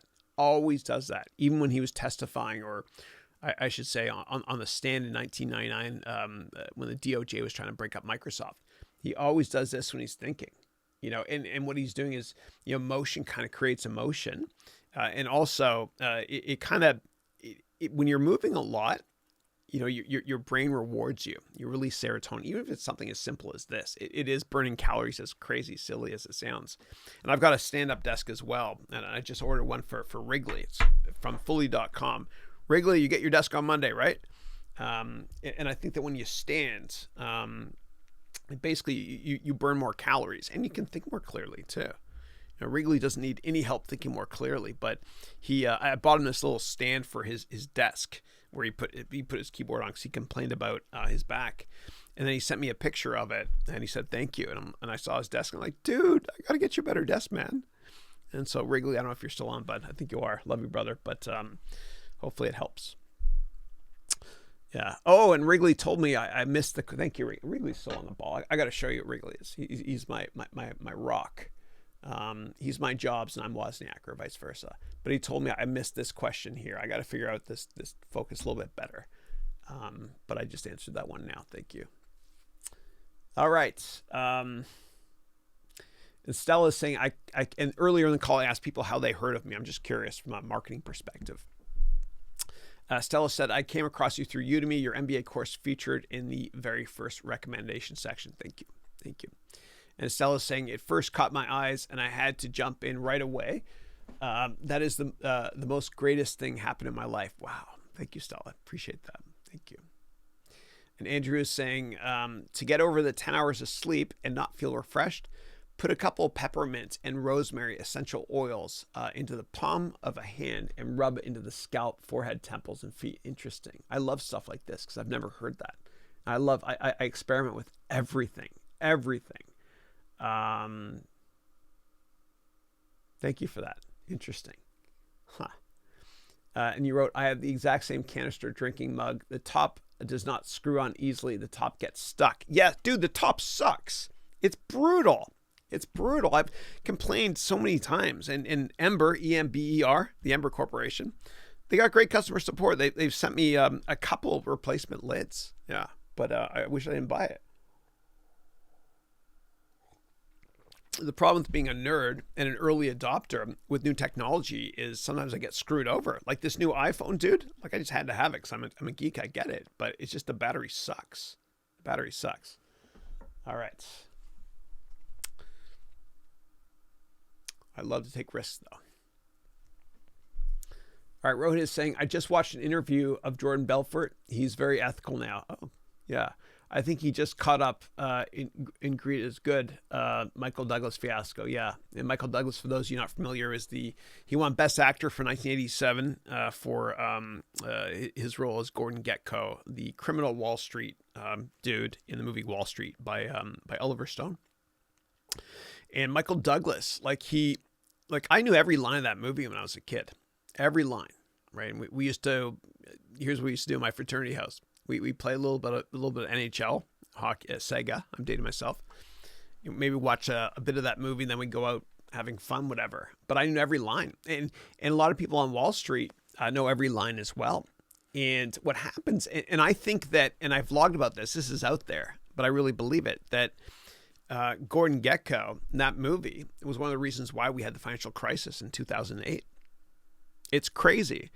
But Michael Douglas, like if you watch the movie Wall Street, and you can watch sometimes on the special DVD, little interviews, he says that whenever he goes to New York, it always happens to him, or whenever he's in New York, which is often, people come up to him and say, thank you very much, Mr. Douglas, for creating that movie. for Wall Street. I work on Wall Street because of you, and you've had a big impact on my life. And he said this publicly, he feels disgusted whenever that happens, because that kind of represents everything evil with Wall Street. I think Wall Street's a good entity in general, but there's a lot of bad cats on Wall Street. And I vlogged about this too, if you want more details on that. It's about a year ago, that vlog. Yeah.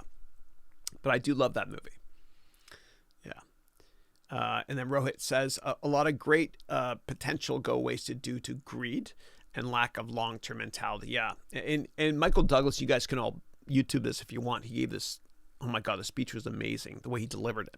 He got Best Actor for it, for his Greed is Good speech to the board of Teldar Paper. And that's kind of like a private equity deal right there. I know he's not set up as a private equity firm, but anyway, he's like a corporate raider. You can check that out if you want. If you're interested in private equity, read the book Barbarians at the Gate, which talks about how KKR, Henry Kravis, and his company kind of took over the National Biscuit Company, which is Nabisco, in 1989, I think. Yeah. All right. Next one is, and Rohit is saying that, that this guy, Jordan Belfort, the guy from The Wolf of Wall Street, teaches sales online now to people in business. And that guy, I got to say, as much as I don't respect him for what he did, he's a hell of a salesperson. He really is. He really is, yeah. And I think he actually did the IPO on Steve Madden's shoes. Yeah, and he was able to sell that, but he also did a lot of unethical things. Yeah. All right, Stella is saying, what time do you wake up and sleep? So I get up usually, I get up at 7:40, and what I do is I make the kids breakfast, then I drive them to school. And I go to bed. I'm sleeping usually by 11:40, so I can get my 8 hours. Yeah, but I go to bed a little bit before that. And when I wake up, I do work as well. So I've got, back in early 2008, I got into a car crash. I got cut off here on Highway 101 by this dude in this big truck. I didn't press charges. He didn't have any money. Seemed like a nice guy. It was an accident. It was a rainy day. And what happened was my back got messed up, and it kills me because one of my goals in life is to get a black belt in karate. I only have an orange belt though, but I'm a mean orange belt and I can't do karate now because of my back. I will one day, I'll go back, but I have a Posturepedic pillow as well. But the side benefit of that, and for me, whenever anything happens, I think is a negative, I view it as a positive somehow. It's just who I am. The side benefit is I realized how to work in the most comfortable way, which is this. I have a special thing that holds my iPad on my bed, because if I go like this and read, it kind of hurts, right? A little bit. That's a good thing, so I won't get too hunchback, although I'm trying not to be hunchback. But I have this thing. It holds up my iPad here on the bed, and it's like an IV kind of, but it just holds my iPad. And I'll actually, I'll watch Netflix, whatever, when I'm going to bed, or that TV show Succession, which is my favorite show on TV now. It's on HBO. I love it. It's awesome. But I'll also do work that way. And it's so comfortable and liberating to be able to work in an environment you enjoy. You change your environment if you're not getting stuff done. For example, I'll listen to classical music by telling SIRI over there to play soundtrack for Inception or whatever movie I like. Interstellar is my favorite soundtrack. Or what I'll do is I'll just lie down and work on my bed. And it's comfortable. Why not? Why not be comfortable while you work? And I got a lot of work done. So before I go to bed, like this morning, I sent a bunch of emails lying in bed before I got up, right? This morning, I got up at 7. I got up at 7, and up until 7:20 or so, I did emails and showered and made my coffee and came down here for the call. So anyway, that's my routine. All right. And Wrigley is saying, I'm so stoked about my Jarvis desk. So stoked. The desk will look dope. It'll be lit, as my kids say. Yeah, it's going to be awesome. It's going to be awesome. It's fun. I love it. So check it out, guys. If you want, go to fully.com, FULLY.com. They make amazing desks. And it's a great investment. I know it's pricey, whatever, for some people, but if you can invest in something that's going to make you more productive, I say do it. If you're going to invest in something that's going to make you happier while you work, I say do it. Like this desk has wheels, and I can push this all over the house if I wanted to. Change my environment like that. It's a little pricey, but it's a worthwhile investment. And you can get cheaper alternatives too. Yeah. And Andrew Dupree is saying, spray D4 shots of 10,000, 3 zeros, yeah, 10,000 milligrams under the tongue, and 2 shots Vit B12 first thing in the morning gets the circulation going for us 10-hour sleepers and not feeling refreshed people. It's interesting. It's interesting. Thank you for that tip. I want to show you guys one thing here. I got to take my feet out of this box now where I control the pedals, as you know. This is I mentioned this last week. My little sister Elizabeth, she who's on the webcast, actually, I don't know if you guys remember, back I think 2 months ago or so. She introduced me to this product. It's called Silver Wings, and I don't care if there's doctors that say it doesn't work. Screw them, because it works. And obviously do your research on this first. But whenever I'm feeling sick, what I do is it's amazing. It's not placebo. It works for me, at least. Is I'll take a couple drops of this under my tongue. Right? It just works. It works, and I don't get sick. It's incredible.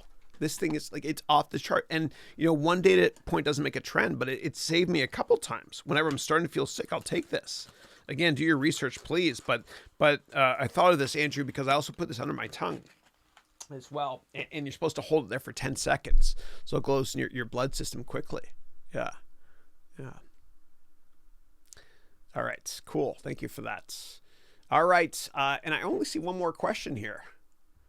Okay, wow. Looks like there's not much left. Okay, so if you have questions, the last question I see here is by Gregory at 10:52. If you have questions you want to ask, just type in any letter, like Q right now, and just to let me know that you're thinking of a question. Otherwise, I'll wrap up the call here after, and I think I said earlier in the call, it's only going to be a 4-hour call today, but that's an hour from now. Come on, guys, more. It's all good, though. Thank you. So Gregory is saying, hello, Chris. Have you seen some startup or company which seems to be successful? Oh, there we go. More questions. Sorry. Hi, Chris. Have you seen some startup or company which seems to be successful in the future in the waste recycling area? Is it the next cash cow? Yeah.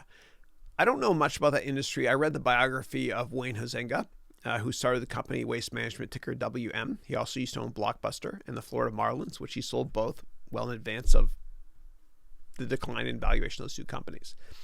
I know it's a big market. I just don't fully understand it. I don't know. I don't know. I hope somebody comes up with a better way to recycle. It'd be great for us. Yeah. And actually, it's I think it's against the law now. I could be wrong, in San Francisco to buy bottled water. Just because it's an awful waste. And for those of you that drink bottled water, what I do is this. Whenever I'm, I'll show you. Hold on.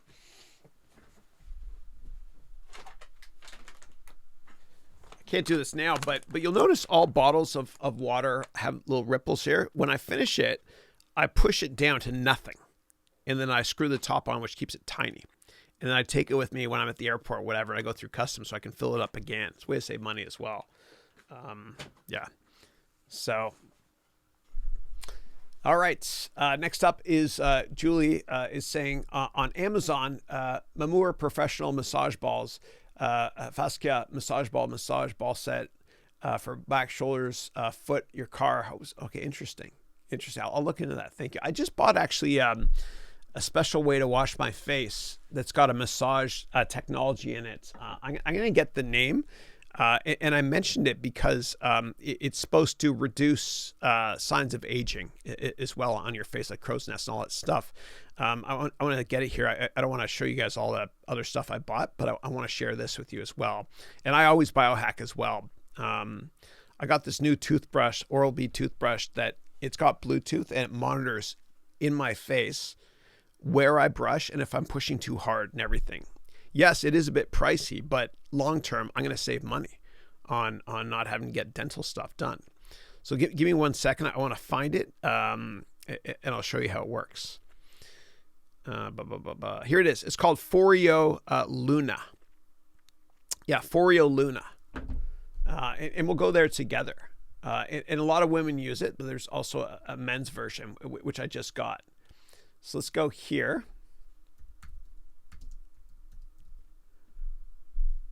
Here it is here. It comes in black as well. There it is. So I know it's crazy, whatever, but I'm experimenting with it. One side is for your face. This side here, it just vibrates and battery lasts forever. Okay.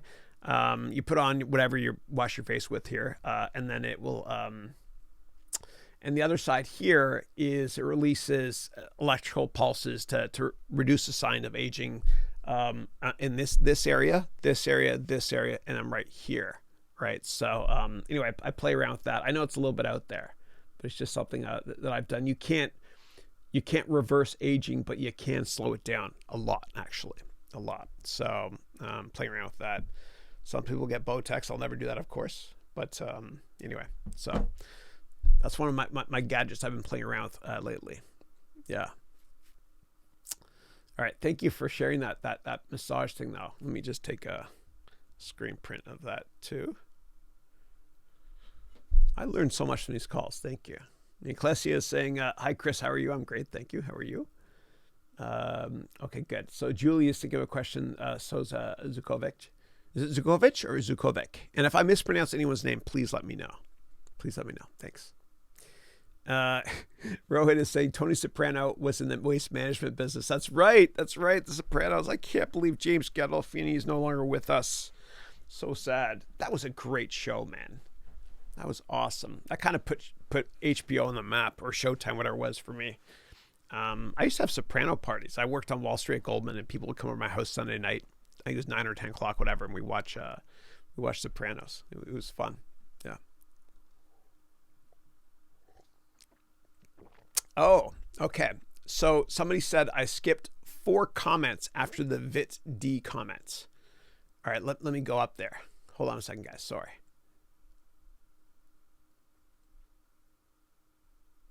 Yeah, I don't know what that was. Sorry. If you don't mind just pasting those again, somebody, just whatever comments those were, anybody can just copy and paste them again, please. Thank you. Sorry I missed them. Thank you for that.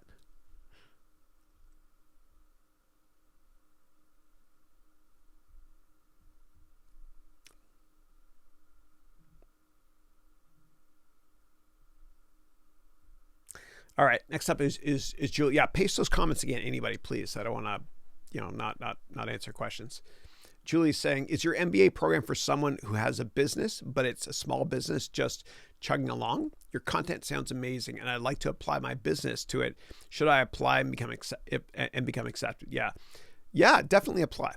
Definitely apply. It will help you grow your business materially, or anybody that doesn't have a business, or anybody that works at a big company. It's for everybody. I'm casting that very wide here, and it will help your business. Otherwise, your money back. So yes, please apply. All right. A Mercy is saying regular Bikram yoga and fix any back, Chris. The magic is in the back, bends along with real deep breaths in class. Yes, thank you. And I've tried Bikram yoga, and for those of you not familiar with it, it's really, really hot, like 90 degrees hot or whatever it is. I go with Christine, my wife, every now and then. You perspire a lot, but I do like that. And I bought this special back brace thing over Amazon last week as well to fix my posture. And it's called Posture Corrector for men and women. And it looks like this. I'll show you guys if you care. It's right here. This is the, I got to figure out the lighting better there, but this is, yeah, that's what I bought. I think it's like $12 or something. And you wear it for like, I don't know, like 10 minutes a day or something. And then let me change the brightness here. Muscle memory kicks in so that your back is a little bit straighter. So, that's one of the new biohacks I've been looking at. So, yeah. All right. Thank you, Gregory, for that comment. Appreciate it, dude. All right. And if I missed any question in between, paste it again, please. Next one. Hi, Chris. What do you think of the website Seeking Alpha? Yeah, I know it very well. If you've heard of it, do you think it's a good way to sell investment research? Some contributors on the site make a good living, apparently. Yeah. So for those of you not familiar with Seeking Alpha, so first of all, let me explain what alpha is. Alpha is a term that they use in the investment world, which means how much more money you're making than other people. Okay, and so the benchmark that's usually used in the United States, and every country is different, is the S&P 500. So let's say the S&P 500 stock market index is up 10% in 1 year. If your portfolio is up 14%, you've beaten the S&P or that benchmark by 4%. So your alpha is 4%. And so you're seeking alpha, trying to find a way to beat the market. That's the name of the website. Branding wise, I think it's pretty smart. I have used it for just automatic news feeds on tickers. So the second something happens to a certain ticker, I'll find out immediately about it. I've used the free version and subscription version as well. The one thing I caution you on, please, on that website is don't read anything that's going to bias you to buy or sell a stock. I always want you to do your own research. Always, always, always. If you're going to use that website, you can use it for basic things if you want, like just news flow or content aggregation on your stocks or your portfolio or your watch list. Yeah. But always do your own research. And I really do believe that the more television you watch, more financial television you watch, the worse of an investor you're going to be, because you're going to get biased. And if you rely on other people's opinions for what stocks to buy, then when those stocks go down a lot, you'll panic and be more likely to sell it. Imagine that, selling something you like because it's cheaper. And Warren Buffett said, the New York Stock Exchange is the only store in the world where consumers sell stuff when it goes on sale. Don't let anybody bias you. And that goes in general for what are called sponsored stories on websites when it comes to financial instruments. Just be careful with that. I want you to always do your own research. And I pride myself on teaching that. So in my complete financial analyst course, I teach you how to do your own research on stocks. You know, my complete personal finance course, I teach you how to do your own research on investments. In my complete cryptocurrency course, I teach you how to do your own research on cryptocurrencies. Always do your own research. Always, always, always, always. It'll help you think longer term. And I promise you'll make more money in the very long run. I'll never give you a fish, but I will teach you how to fish. Okay. All right, Klessia is asking, no questions for now, but I'd like to say that you received the MBA degree welcome email. Excellent. And I'm really excited about the curriculum. Wow, how does it get any better than this? Thank you. Thank you. And I'm excited to have you join us as well. This will be fun. This will be fun. I can't wait. I'm excited too. I'm nervous, but excited in a good way. That's a good thing. I love it. I love it. It's going to be fun. You guys got nothing to lose. Nothing to lose. There's a money back guarantee. You got everything in the game. It's going to be fun. And I am going to lose money on this, but I don't care. I don't care.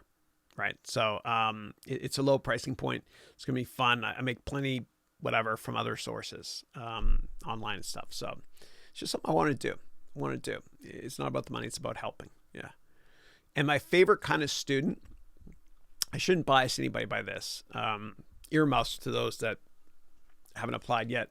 My favorite type of student is the one that's poor, smart, and hungry, and is given a crappy set of cards in life. And I want to make a difference if I humbly can.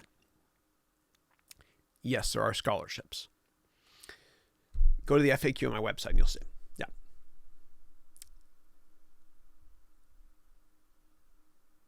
And Nico is saying, I was admitted on the early admissions. I am so happy and excited. So am I. Thank you, Nico. Appreciate it. Vital is saying, hi, Chris. Good to see you. Likewise. When are you landing in Berlin? Do you remember my humble offer? All about drive. Thank you. Thank you. Please let me know. Looking forward to meeting you. Thank you. Thank you so much for offering that. And I've gotten a lot of people reaching out to me. And I think it was one, it might have been you about driving me from the airport. That's okay. But thank you though. God bless you for that. I'm looking forward to meeting you as well in Berlin. Yeah. Thank you. Thank you. And again, just email me a couple days before next Thursday's call. And just please only use this email for that purpose. Everybody, whatever, charoun@gmail.com. That's my email. And I'll give you all the details on how to meet with me in Berlin. Yeah, it'll be fun. I can't wait. Berlin. I'm excited, man. I'm excited. I gave, for those of you who haven't seen my TEDx talk, I talked a lot about the Berlin airlift. Yeah, anyway, check it out if you want. Okay, and Gregory said, Chris, did you see how the application website for Elon Musk School is awesome? These great cases. I haven't seen it. You know, I don't know anything about his degree program or his education thing online. Somebody mentioned it to me a couple weeks ago. Yeah, when I was doing research on this, I don't want to be biased by anybody. Like I went to Stanford to the admissions office, when I was lecturing there, a year ago, whatever. And I got all the paperwork and stuff for applications and what courses there are. And I was looking at it. I was like, I'm going to do my own thing. I'm not going to let that bias me. But I did a ton of research on this too. And this MBA degree program is something I've been working on for more than 10 years on crystallizing the thought process. But I've been working 24/7 recently, putting all this stuff together. It's going to be fun. And after we go live, I still have to create courses or classes, I should say. All right. That's okay though. It's okay. I don't have everything done for semester 3 and 4. That's fine. I know I'm going to talk about already. I just want to make sure that I get the right props. And I also have a videographer helping me, Matt Lacus, who's a genius at this stuff. And he's one of the reasons why the studio, he is the reason why the studio is this today. And I had help from Steve Washer too, who I made that video course with on Udemy. And hats off to Wrigley as well for making all this happen. He's been amazing. He's the one that came up with this whole webcast idea in the first place. And so, it's going to be good. It's going to be fun. All right. Next up, Julia is saying, have you heard of facial gua sha? Check that out too. I've never heard of that. Gua sha. Facial gua sha. Hold on. I got to do a search. I'm so curious. I have to do a search together, and I have to bring you all with me to do this little search. All right. So let's go here. Oh, interesting. Okay. Yeah. Crystal skin stuff. Lymph drain. Okay. It's called skin scraping. Interesting. Okay, cool. Well, hopefully this product here that I've been trying out helps as well. I'm not compensated by mentioning any products at all, please. But thank you for that. I always love new ways to biohack and stuff. Yeah. All right, next up is, and I only see 2 more questions. If you have a question, enter it now. If I haven't answered your question, please enter it now. Again. So next one is Daniel, who's saying, hi, Chris. Have you tried the Alexander technique to help with your back? I have not. I do a lot of stuff. And I think doctors are full of crap when it comes to back help. I figured it out myself finally. I don't mean to badmouth doctors, but you know what I mean. You really got to do your own research on anything medical related. Always. But let's check that out together. The Alexander technique. All right, let's go here.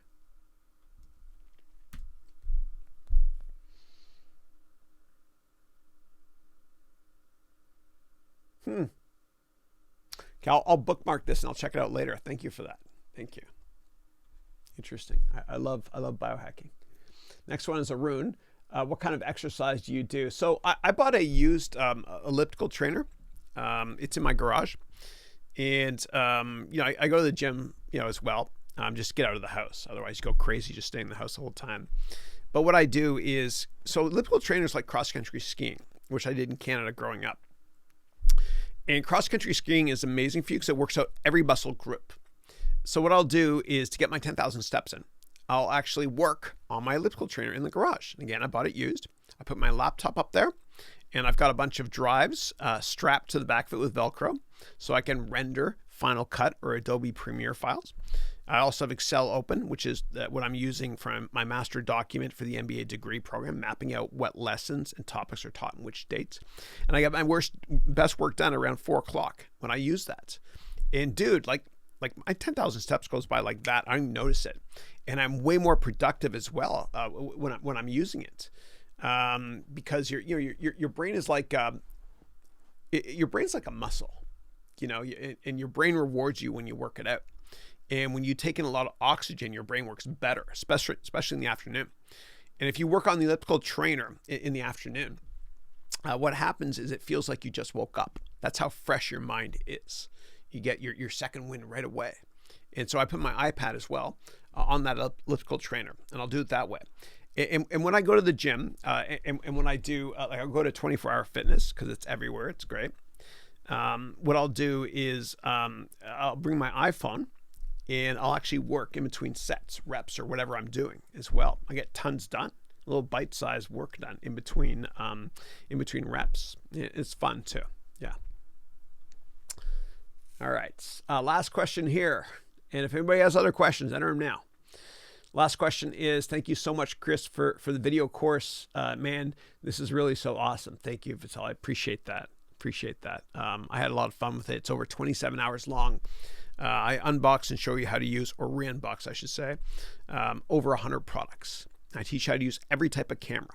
And it's a great investment to make, a camera at your house, because with a decent backdrop, because you never get a second chance to make a first impression.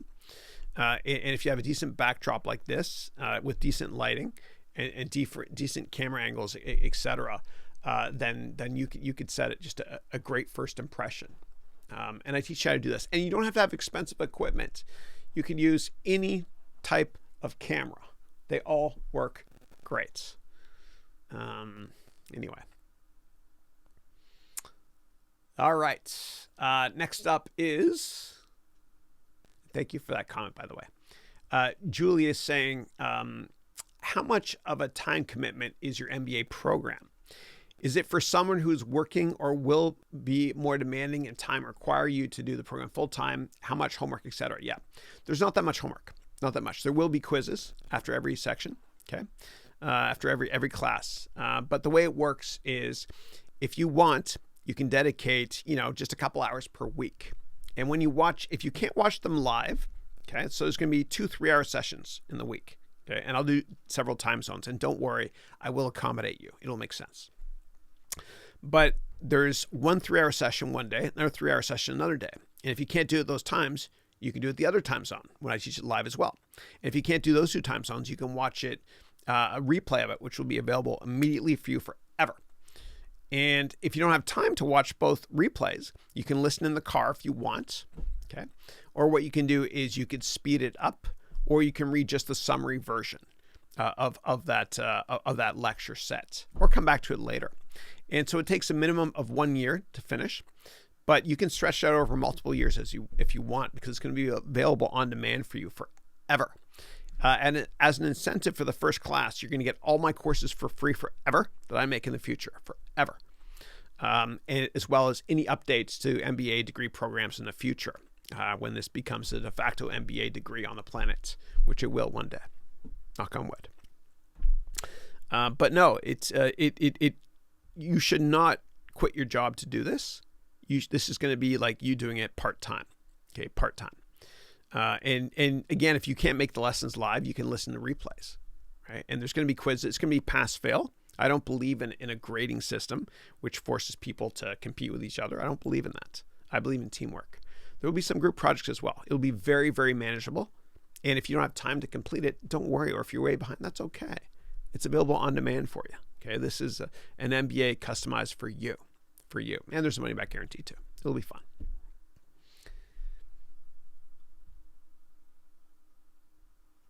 Okay. Pilates helps eliminate back pain. It's a rehab, Chris. Thank you for that, Stella. Appreciate that. Thank you. And Stella, you mentioned you're in the Philippines. You mentioned Korean in the Philippines, right? I think I remember that. Thank you. Thank you for your YouTube comments too. They're really nice. And Arun is saying, I heard stem cells is very good for those kinds of problems, backs and discs. They supposedly inject some amniotic fluid. You heard it on the Joe Rogan podcast. Thanks for that. And Joe Rogan actually is the reason why, along with Wrigley and Matt, people that work with me, why I use this. This is the Joe Rogan microphone that works well for him. I had no idea who he was. So I kept saying, what is that Seth Rogen microphone you're talking about again? This thing works great. And by the way, I love this thing because I could turn on the air conditioning. I just discovered this last week. You can see I'm getting a little bit perspiring here, whatever it is. I can turn on the air conditioning and you barely hear it, because this microphone only picks up what's in front of it, or it's not that loud at least, which is a lifesaver for me because it does get very hot in here, as some of you have seen in some of my courses. Yeah, I even had complaints about that in my complete presentation course about me perspiring. Sorry about that. All right. Okay, and so Asamina is saying, fun fact, cooking dinner right now, plates, right now, pates, omules, anyone? I love that. I love that. Thank you. It's funny because I was just watching Ratatouille, and that scene where the restaurant critic comes in and he takes a bite of ratatouille and it reminds him of his childhood. That kind of emotion, eliciting emotion, is what I'm teaching in one of the marketing classes as well in the MBA degree program. Yeah, that's cool. I love chefs because they don't do it for the money. They do it because they're passionate about it. I love it. Yeah. And by the way, Ratatouille, the way they came up with the kitchen scenes is they modeled it after French Laundry, the best restaurant in America, which it's $500 to eat there. I've never eaten there, but it's not too far away here in Napa Valley. That's where the Pixar folks came up with their idea. All right. Next up, Mibier, and please let me know if I'm mispronouncing that. Chris, do you recommend someone to do ACA to become a financial analyst and starting a career as a financial analyst? Which roles should I be taking? Yeah. So I'm not familiar with ACA. I am familiar with the Certified Financial Analyst designation, the CFA, which I think is very reputable, more reputable than an MBA. But you can look into the CFA if you want. It's kind of like the Series 7 exam if you're in the United States on steroids. It's a lot of work. It's 3 years. Check out that. I would recommend that first. In terms of what financial analyst role should you be taking or going after. So I made a video using Powtoons, which was a lot of fun. It was like 2 or 3 years ago now. And it teaches you everything you need to know. So it'll just kind of expose you to the different financial analyst roles. So if we sort by most popular, it's this one right here. Okay. So it's finance roles explained. And it explains all these different financial analyst roles in just a 4-minute video. It's a lot of fun. And this is actually an excerpt from my complete financial analyst training course. Right? It's kind of fun. Check it out if you want to. A little bit of humor in there too. All right. All right. Next up is, thank you for adding me on LinkedIn. My pleasure. My pleasure. Thank you. Thank you. Next up is, hey, Chris, follow up on my Seeking Alpha question. Do you think one can build a business selling research on sites like these, like offering a monthly subscription to readers? Thank you. Yeah. I mean, Motley Fool has done it. You can definitely do it. Or what you can do is you can just make YouTube videos and then, put advertising on there if you want to. Yeah. Or you can go to Medium and try to make your content there. Yeah. Yeah. And next one is, do I mentor students? I do, but only in the MBA degree program, just because I don't have time for one-on-one. It's just, there's too many demands. But for the first class of the MBA degree program, I will be offering, some one-on-one time as well, which you'll be able to schedule with me. Yeah. All right. Last one is Gregory is saying, have a great afternoon and weekend. Thank you. You too. And so I'm going to wrap up the call now. I want to thank you all for your time today. This has been a lot of fun. If you subscribe to my vlog, I will see you mañana, meaning tomorrow. If you don't subscribe to my vlog, God bless you all and have a wonderful weekend. And I will see you next Thursday at the exact same time. And I'll be doing the call from Berlin then. Thanks, everybody.